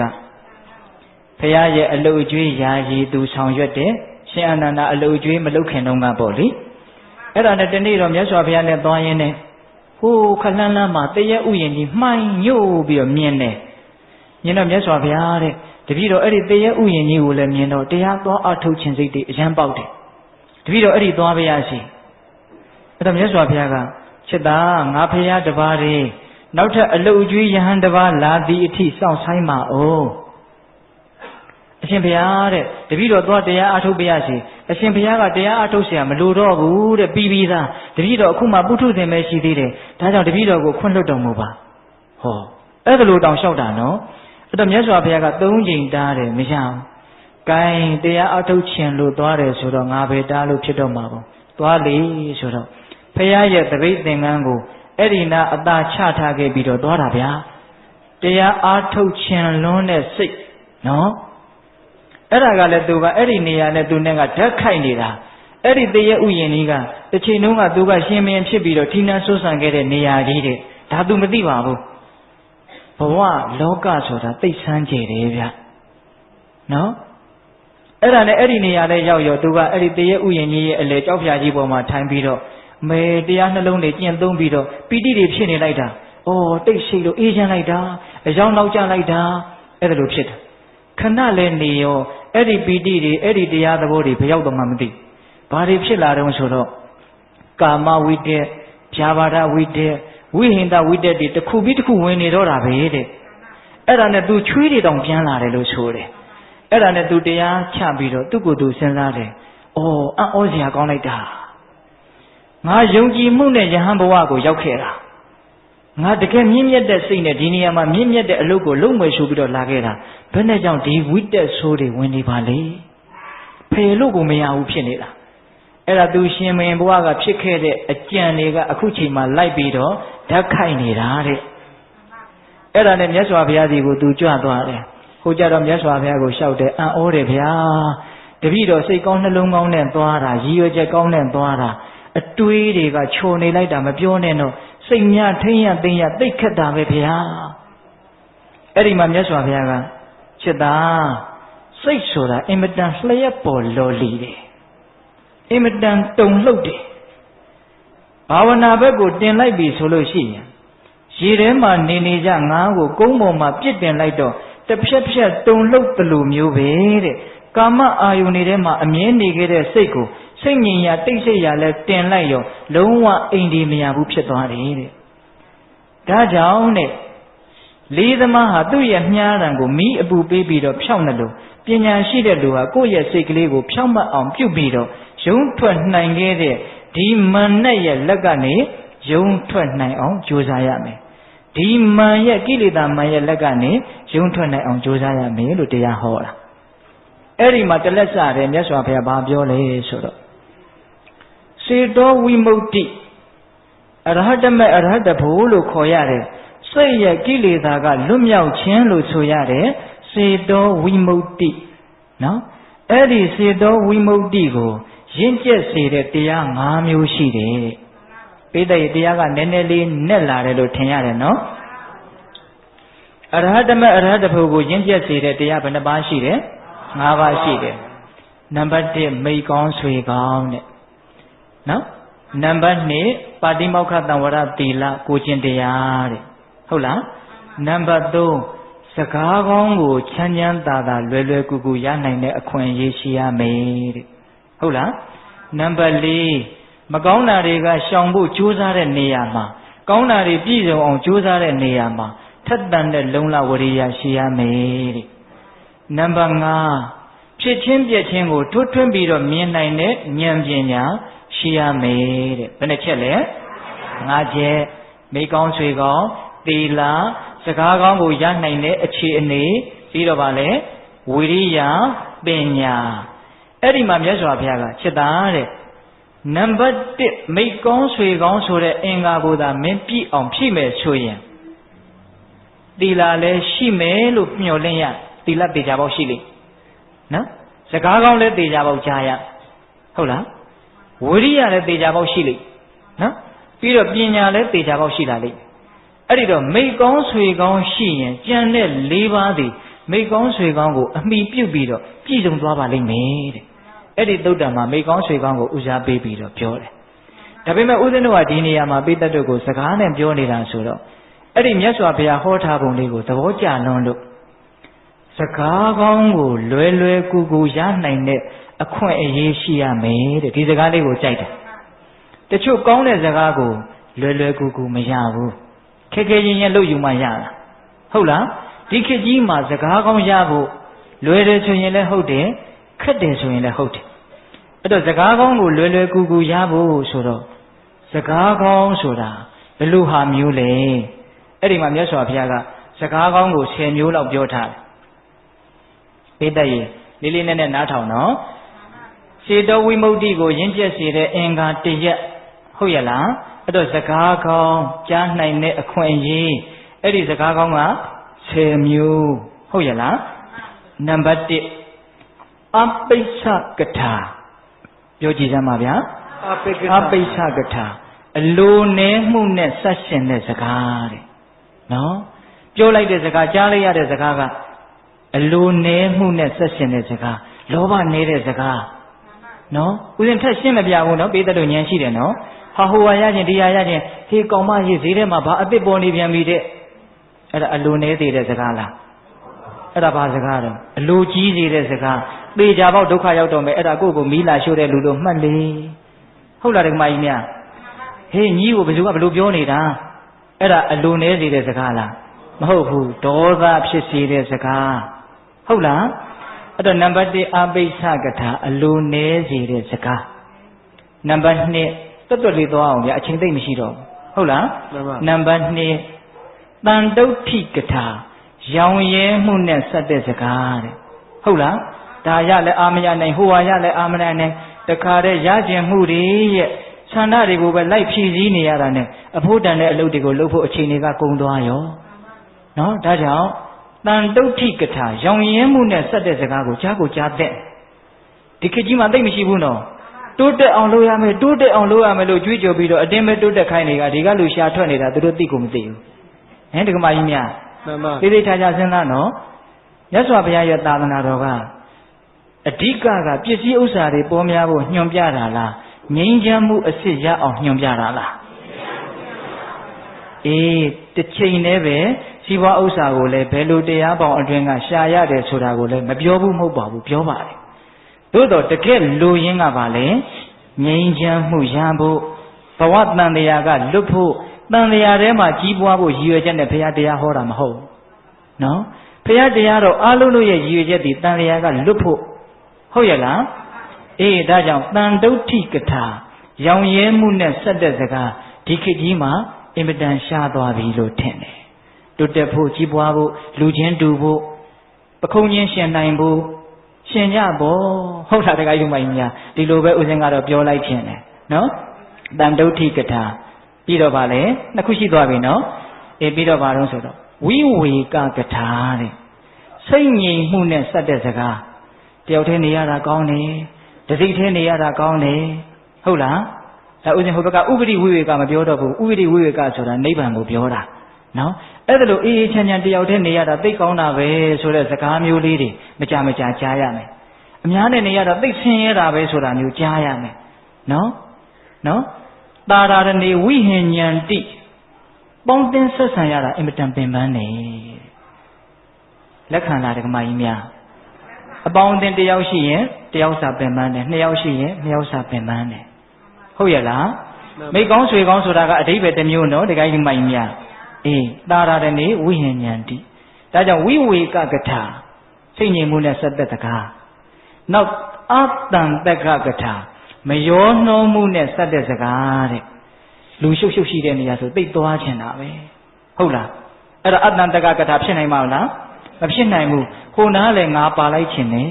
ဒီနားလည်းငါပါလိုက်ချင်တယ်ပွဲလန်းတစ်ခုခုလို့ငါ့ကိုမဖိတ်ဘူးဆိုရင်စိတ်ထဲမှာမခံစားနိုင်ဘူးအဲ့ဒါဘာဖြစ်တာလဲယောနှောချင်တာဆက်ရှက်ချင်တာတရားနဲ့ဝေးတယ်ဆိုတဲ့လက္ခဏာဟုတ်လားတရားဆိုတာမရောရရင်ပြီးရောအဲ့ဒီသဘောမျိုးသဘောပေါက်တယ်နော်အတန်တက္ကကထာယောနှောဆက်ရှင်မှုမရှိတဲ့စကားနော်ပြီးတော့ဗာလဲဝိရိယရမ္ပကထာအကုသိုလ်တွေပယ်ဖို့ကုသိုလ်တွေပြည့်စုံဖို့ကြိုးစားမှုနဲ့ဆက်တဲ့စကားဘယ်နှခွန်းရှိသွားပြီတော့၅ခွန်းရှိသွားပြီပြန်ပြောမယ်မှတ်မိအောင်အပိစ္ဆကထာအလိုနည်းမှုနဲ့ဆက်တဲ့စကားအတန်တုဋ္ဌိကထာရောင်ရဲမှုနဲ့ဆက်တဲ့စကားပြီးတော့ဝိဝေကကထာစိတ်ငြိမ်မှုနဲ့ဆက်တဲ့စကားအတန်တက္ကကထာမယောနှောမှုနဲ့ဆက်တဲ့စကားဝိရိယရမ္မကထာလုံးလဝရိယနဲ့ဆက်ရှင်တဲ့စကားနောက်၅ပါးကသီလကထာသမာဓိကထာရဘူးတယ်နော်သီလကထာသမာဓိကထာပညာကထာသီလသမာဓိပညာဝိမု ക്തി ကထာဝိမု ക്തി ဉာဏတတနာကထာဝိမု ക്തി ဆိုတာမဲ့ဉာဏ်ကိုပြောတာဝိမု ക്തി ဉာဏတတနာဆိုတာပိစဝခဏဉာဏ်ကိုပြောတာမဲ့ဉာဏ်ဘုံဉာဏ်ရပြီးတော့ကိုရတဲ့မဲ့ဉာဏ်ဘုံဉာဏ်ကိုဆင်ញင်နေဟုတ်လားပြီးတော့ကုံတဲ့ကိလေသာကြံတဲ့ကိလေသာတွေကိုဆင်ញင်နေအဲ့လိုပေါ့နော်အဲ့ဒါပိစဝခဏဉာဏ်ပေါ့နော်အေးအဲ့ဒီလိုသီလသမာဓိပညာဝိမု ക്തി ဉာဏတတနာဆိုတဲ့ကထာ၅ပါးနဲ့စောစောကကထာ၅ပါးပေါင်းလိုက်တော့စကား10ခွန်းအဲ့ဒါဒီကောင်းသောစကားတဲ့ဟုတ်ရဲ့လားမှန်ပါဗျာအဲ့ဒီလိုစကားကောင်းကိုလွယ်လွယ်ကူကူချမ်းချမ်းသာသာရနိုင်တဲ့အခွင့်အရေးရှိရမယ်အဲ့ဒီလိုစကားမျိုးကိုကြိုးစားပြီးတော့နားထောင်ရမယ်ဟုတ်လားဒါကြောင့်ဘယ်လိုစကားကိုဘယ်လိုနားထောင်မှလဲဆိုတဲ့တရားရဲ့ဒုတိယပိုင်းအချိန်ကစေ့သွားပြီတနာရီခွဲကို2မိနစ်တောင်ကျော်သွားပြီနော်ဒီတရားကမမျှော်လင့်မဲနဲ့ရှည်သွားတယ်ပေးသက်ကလည်းစိတ်ဝင်စားတဲ့အမူအရာတွေအပြည့်ပြလို့နဲ့တူပါရဲ့ဟင်းဒီကမာကြီးများဟုတ်လားဒီဒါကြောင့်ဒီကနေ့တရားရဲ့နောက်ပိုင်းဗါတဲ့လေဘယ်လိုစကားကိုဘယ်လိုနားထောင်မှလဲအပြစ်ပြောလာတယ်ဆိုရင်တော့ဟုတ်ရင်ပြင်လိုက်ပါမဟုတ်ရင်ဒီခံပါကောင်းတာတွေပြောမယ်ဆိုရင်တော့မဟုတ်ရင်တားမြစ်လိုက်ပါဟုတ်တယ်ဆိုရင်တော့ရင်မှုမနေပါနဲ့ဟုတ်လားအနှစ်မရှိတဲ့စကားတွေဆိုရင်တော့ကြိုးစားပြီးတော့နားမထောင်ပါနဲ့ဟုတ်လားအဖို့တန်တဲ့အချိန်လေးကုန်သွားလို့ဟုတ်လားအနှစ်ရှိတဲ့စကားဆိုရင်တော့လွယ်လွယ်ကူကူရအောင်ဖန်တီးပါအနှစ်ရှိတဲ့စကားတွေဘာတွေလဲဆိုတာဦးဇင်းတို့ပြောပြီးပါပြီဟုတ်လားဆက်ပြောမယ်ဆိုရင်လည်းပြောလို့ရသေးတယ်ဟုတ်လားသို့တော့ဦးဇင်းတို့ရဲ့တရားအတိုင်းခုဟောခဲ့ပြီနော်မှန်သောစကားကောင်းသောစကားပင်ဖြစ်စေကမူစကားတွေကိုသဘောကျတဲ့လူပင်ဖြစ်စေကမူအရှိလေးမြဲမပြောဆိုရတဲ့ညာကြီးတောင်ရှိသွားပြီတရားကကိုတရားကိုမလိုက်နာတယ်လို့ဖြစ်နေတယ်ဟင်ဒီကမာကြီးများတဏှာကြီးပဲဟောမလို့ဟာအခု3မိနစ်ကျော်သွားပြီနော်ဒါကြောင့်ဒကာကြီးဒီမကြီးများဒီကနေ့တရားကဗါတဲ့တော့စကားတို့ဤအစွမ်းတဲ့ကောင်းနိုင်စွမ်းဆိုးနိုင်စွမ်းအကြီးအကျယ်ရှိနေတဲ့ဒီစကားတွေကိုဘယ်လိုပြောမှလဲ ဘယ်လိုနားထောင်မှလဲဆိုတာနဲ့ပတ်သက်ပြီးတော့ပေတတ်တို့ကိုဦးဇင်းတို့ပြောပြပါပြီဟုတ်လားဒါကြောင့်အကျိုးရှိအောင်ပြောနိုင်ကြပါစေအကျိုးရှိအောင်နားထောင်တတ်ကြပါစေဟုတ်ရဲ့လားအေးဦးဇင်းတို့9မိနစ်ခန့်မြတရားနှလုံးကျင့်သုံးပြီးတော့မေတ္တာပို့ပြီးတော့ဆုံးသတ်မယ်နော်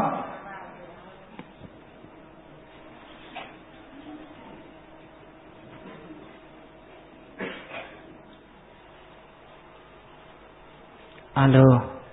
ဒကာကြီးတွေကတင်မလီခွေထိုင်ဒကမကြီးတွေကကျုံထိုင်မိမိတို့အာထုံနေကြနေရှိတယ်ဆိုရင်လည်းကြိုက်တဲ့နေနဲ့အာထုံနိုင်ပါတယ်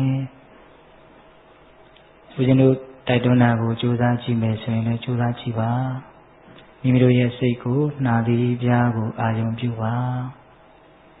ဝင်လေလေးဝင်နေတာရှိပါတယ်ထွက်လေလေးထွက်နေတာရှိပါတယ်ဝင်လေလေးဝင်တိုင်း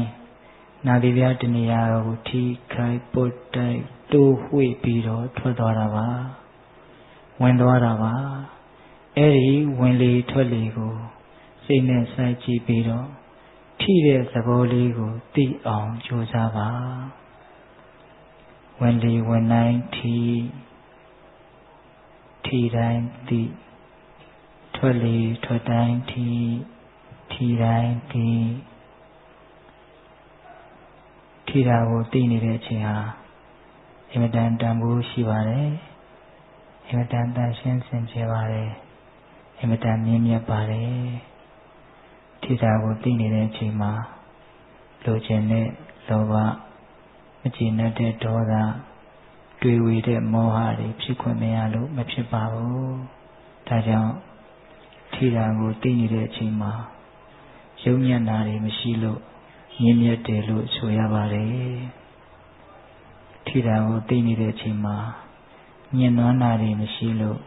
တန်ရှင်းတယ်လို့ဆိုရပါတယ်ဒါကြောင့်ဝင်တိုင်းထိတိုင်းသိထွက်တိုင်းထိတိုင်းသိ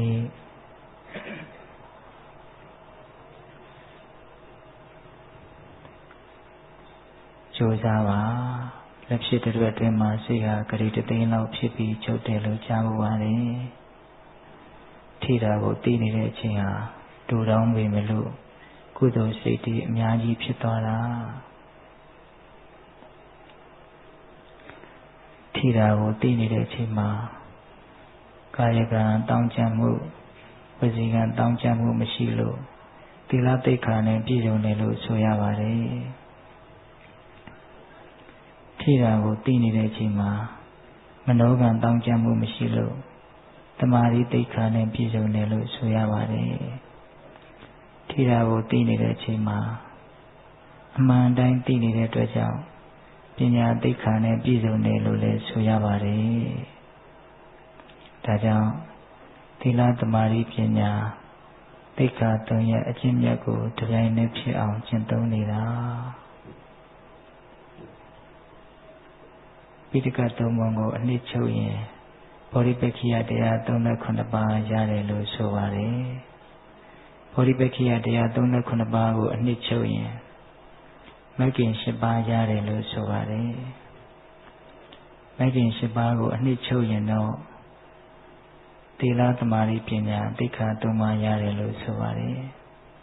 သိက္ခာ၃ပါးကိုအနှစ်ထပ်ချုပ်မယ်ဆိုရင်အပ္ပမဒဆိုတဲ့တတိတရားတစ်ခုရတယ်လို့ဆိုပါတယ်ထိတာကိုသိနေတဲ့အချိန်မှာအပ္ပမဒဆိုတဲ့ပိဋကတ်သုံးပုံကိုခြုံမိတဲ့အင်မတန်ထူးကဲတဲ့တရားဖြစ်နေတာဒါကြောင့်ဝင်လေဝင်တိုင်းထိတိုင်းသိထွက်လေထွက်တိုင်းထိတိုင်းသိ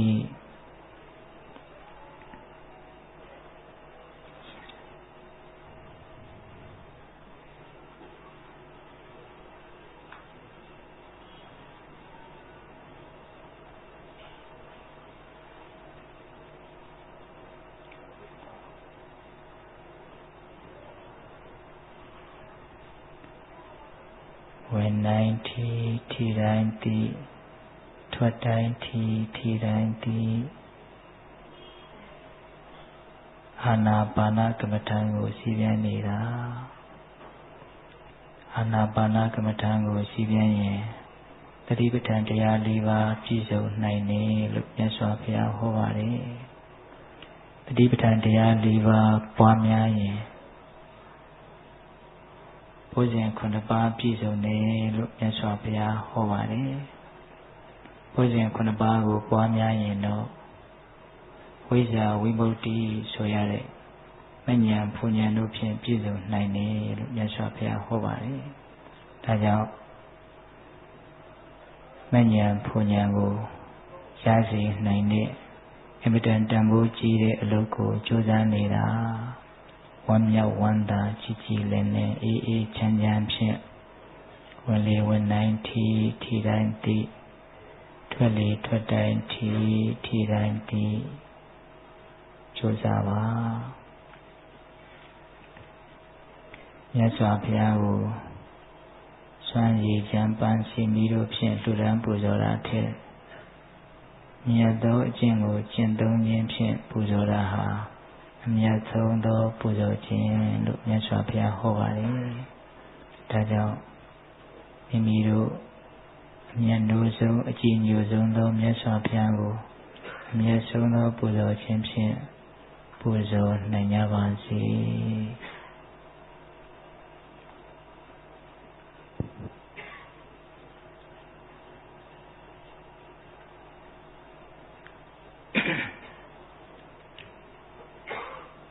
ကဲဦးဇင်းတို့အချိန်စေးပါပြီဗျာမြတ်စွာဘုရားကိုအမြတ်ဆုံးပူဇော်ခြင်းဖြင့်ပူဇော်ရပြီလေလို့အားလုံးဝမ်းမြောက်ဝမ်းသာဖြစ်နိုင်ကြပါစေဦးဇင်းတို့မေတ္တာပို့ပြီးတော့တရားပွဲကိုဆုံးသတ်ကြရအောင်နော်ဘဝတုသဗ္ဗမင်္ဂလရခန္တုသဗ္ဗဒေဝတာသဗ္ဗဗုဒ္ဓ ानु ဘာဝေနတရာဒုက္ခိဘဝန္တုတိဘဝတုသဗ္ဗမင်္ဂလရခန္တုသဗ္ဗဒေဝတာသဗ္ဗဓမ္မာ ानु ဘာဝေနတရာဒုက္ခိဘဝန္တုတိ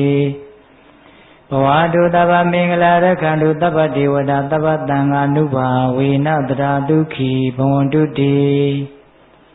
တေတုမင်္ဂတင်တရားနာပိသပေါင်းသူတော်ကောင်းတို့သာတာအလုံးသောတတ္တဝါအနန္တတို့အားသဗ္ဗမင်္ဂလလောကီလောကုတ္တရာကောင်းဆိုသမျှမင်္ဂလာဝဝတိဘဝတုကောင်းစွာမသိဖြစ်တော်မူကြပါစေတည်းသာဝတိဝတ္တမိမိတို့ခန္ဓာကိုယ်မှာစောင့်ကြနေကြကုန်သောနတ်မိမိတို့ဤမှာစောင့်ကြနေကြကုန်သောနတ်မိမိတို့သာသနာမိမိတို့ကဘာမှာစောင့်ကြနေကြကုန်သောနတ်မြတ်နတ်ကောင်းနတ်ပေါင်းတို့ကလည်းပင်ရခန္တုကောင်းစွာမသွေဆောင်လျှောက်တော်မူနိုင်ကြပါစေတည်းသဗ္ဗဗုဒ္ဓ ानु ဘာဝေနခေငါဝါလူသေးစုမကပွင့်တော်မူကြတဲ့ဆွေစုတော်တာပါဘုရားရှင်ကိုယ်တော်မြတ်တို့ရဲ့တကုတေဇောအာနုဘော်တော်တို့ကြောင့်၎င်းသဗ္ဗဓမ္မာ ानु ဘာဝေနမေလိတံဖူလိတံနိဗ္ဗာန်ပရိယတိဟုဆိုသောစေတံတော်တရားတော်မြတ်တို့ရဲ့တကုတေဇောအာနုဘော်တော်တို့ကြောင့်၎င်းသဗ္ဗသံဃာ ानु ဘာဝေနမေကတံလေးရောက်ဖလထံတရားဟုဆိုသောရှိရောက်သောရိယာသံဃာရှင်မြတ်တို့နှင့်တကွာသီလဂုဏ်သမာဓိဂုဏ်ပညာဂုဏ်တို့နှင့်ပြည့်စုံတော်မူကြတဲ့သမုဒိသံဃာရှင်ကောင်းရှင်မြတ်ပေါင်းတို့ရဲ့တကုတေဇောအာနုဘော်တော်တို့ကြောင့်၎င်းတရားနေရောညပါပဲခမဆိုင်ချိန်ရှိတိုင်းဒုက္ခိကိုယ်စိတ်နှဖျားချမ်းမာချမ်းသာခြင်းရှိကြကုန်သည်ဘဝတုကောင်းစွာမသိဖြစ်တော်မူကြပါစေတည်း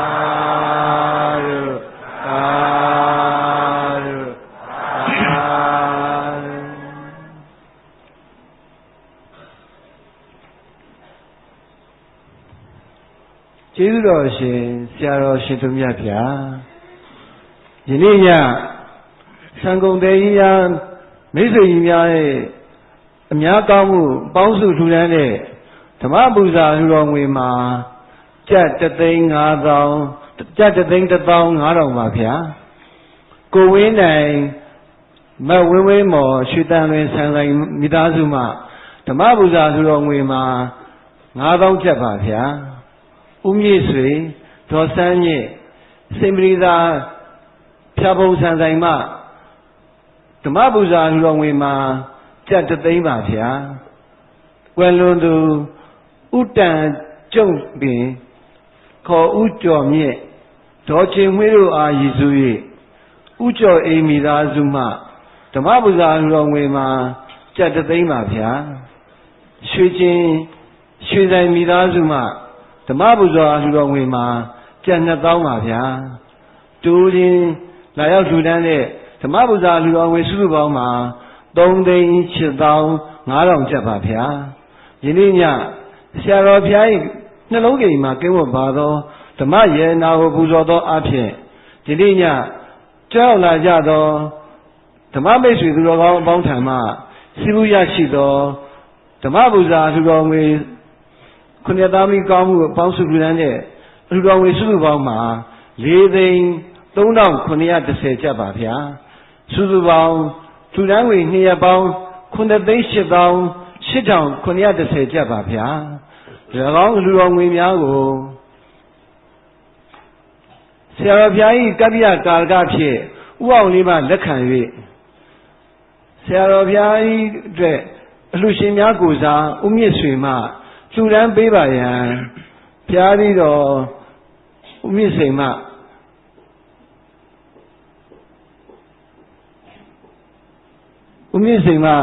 ဖိတ်ကြားပါလေခင်ဗျာ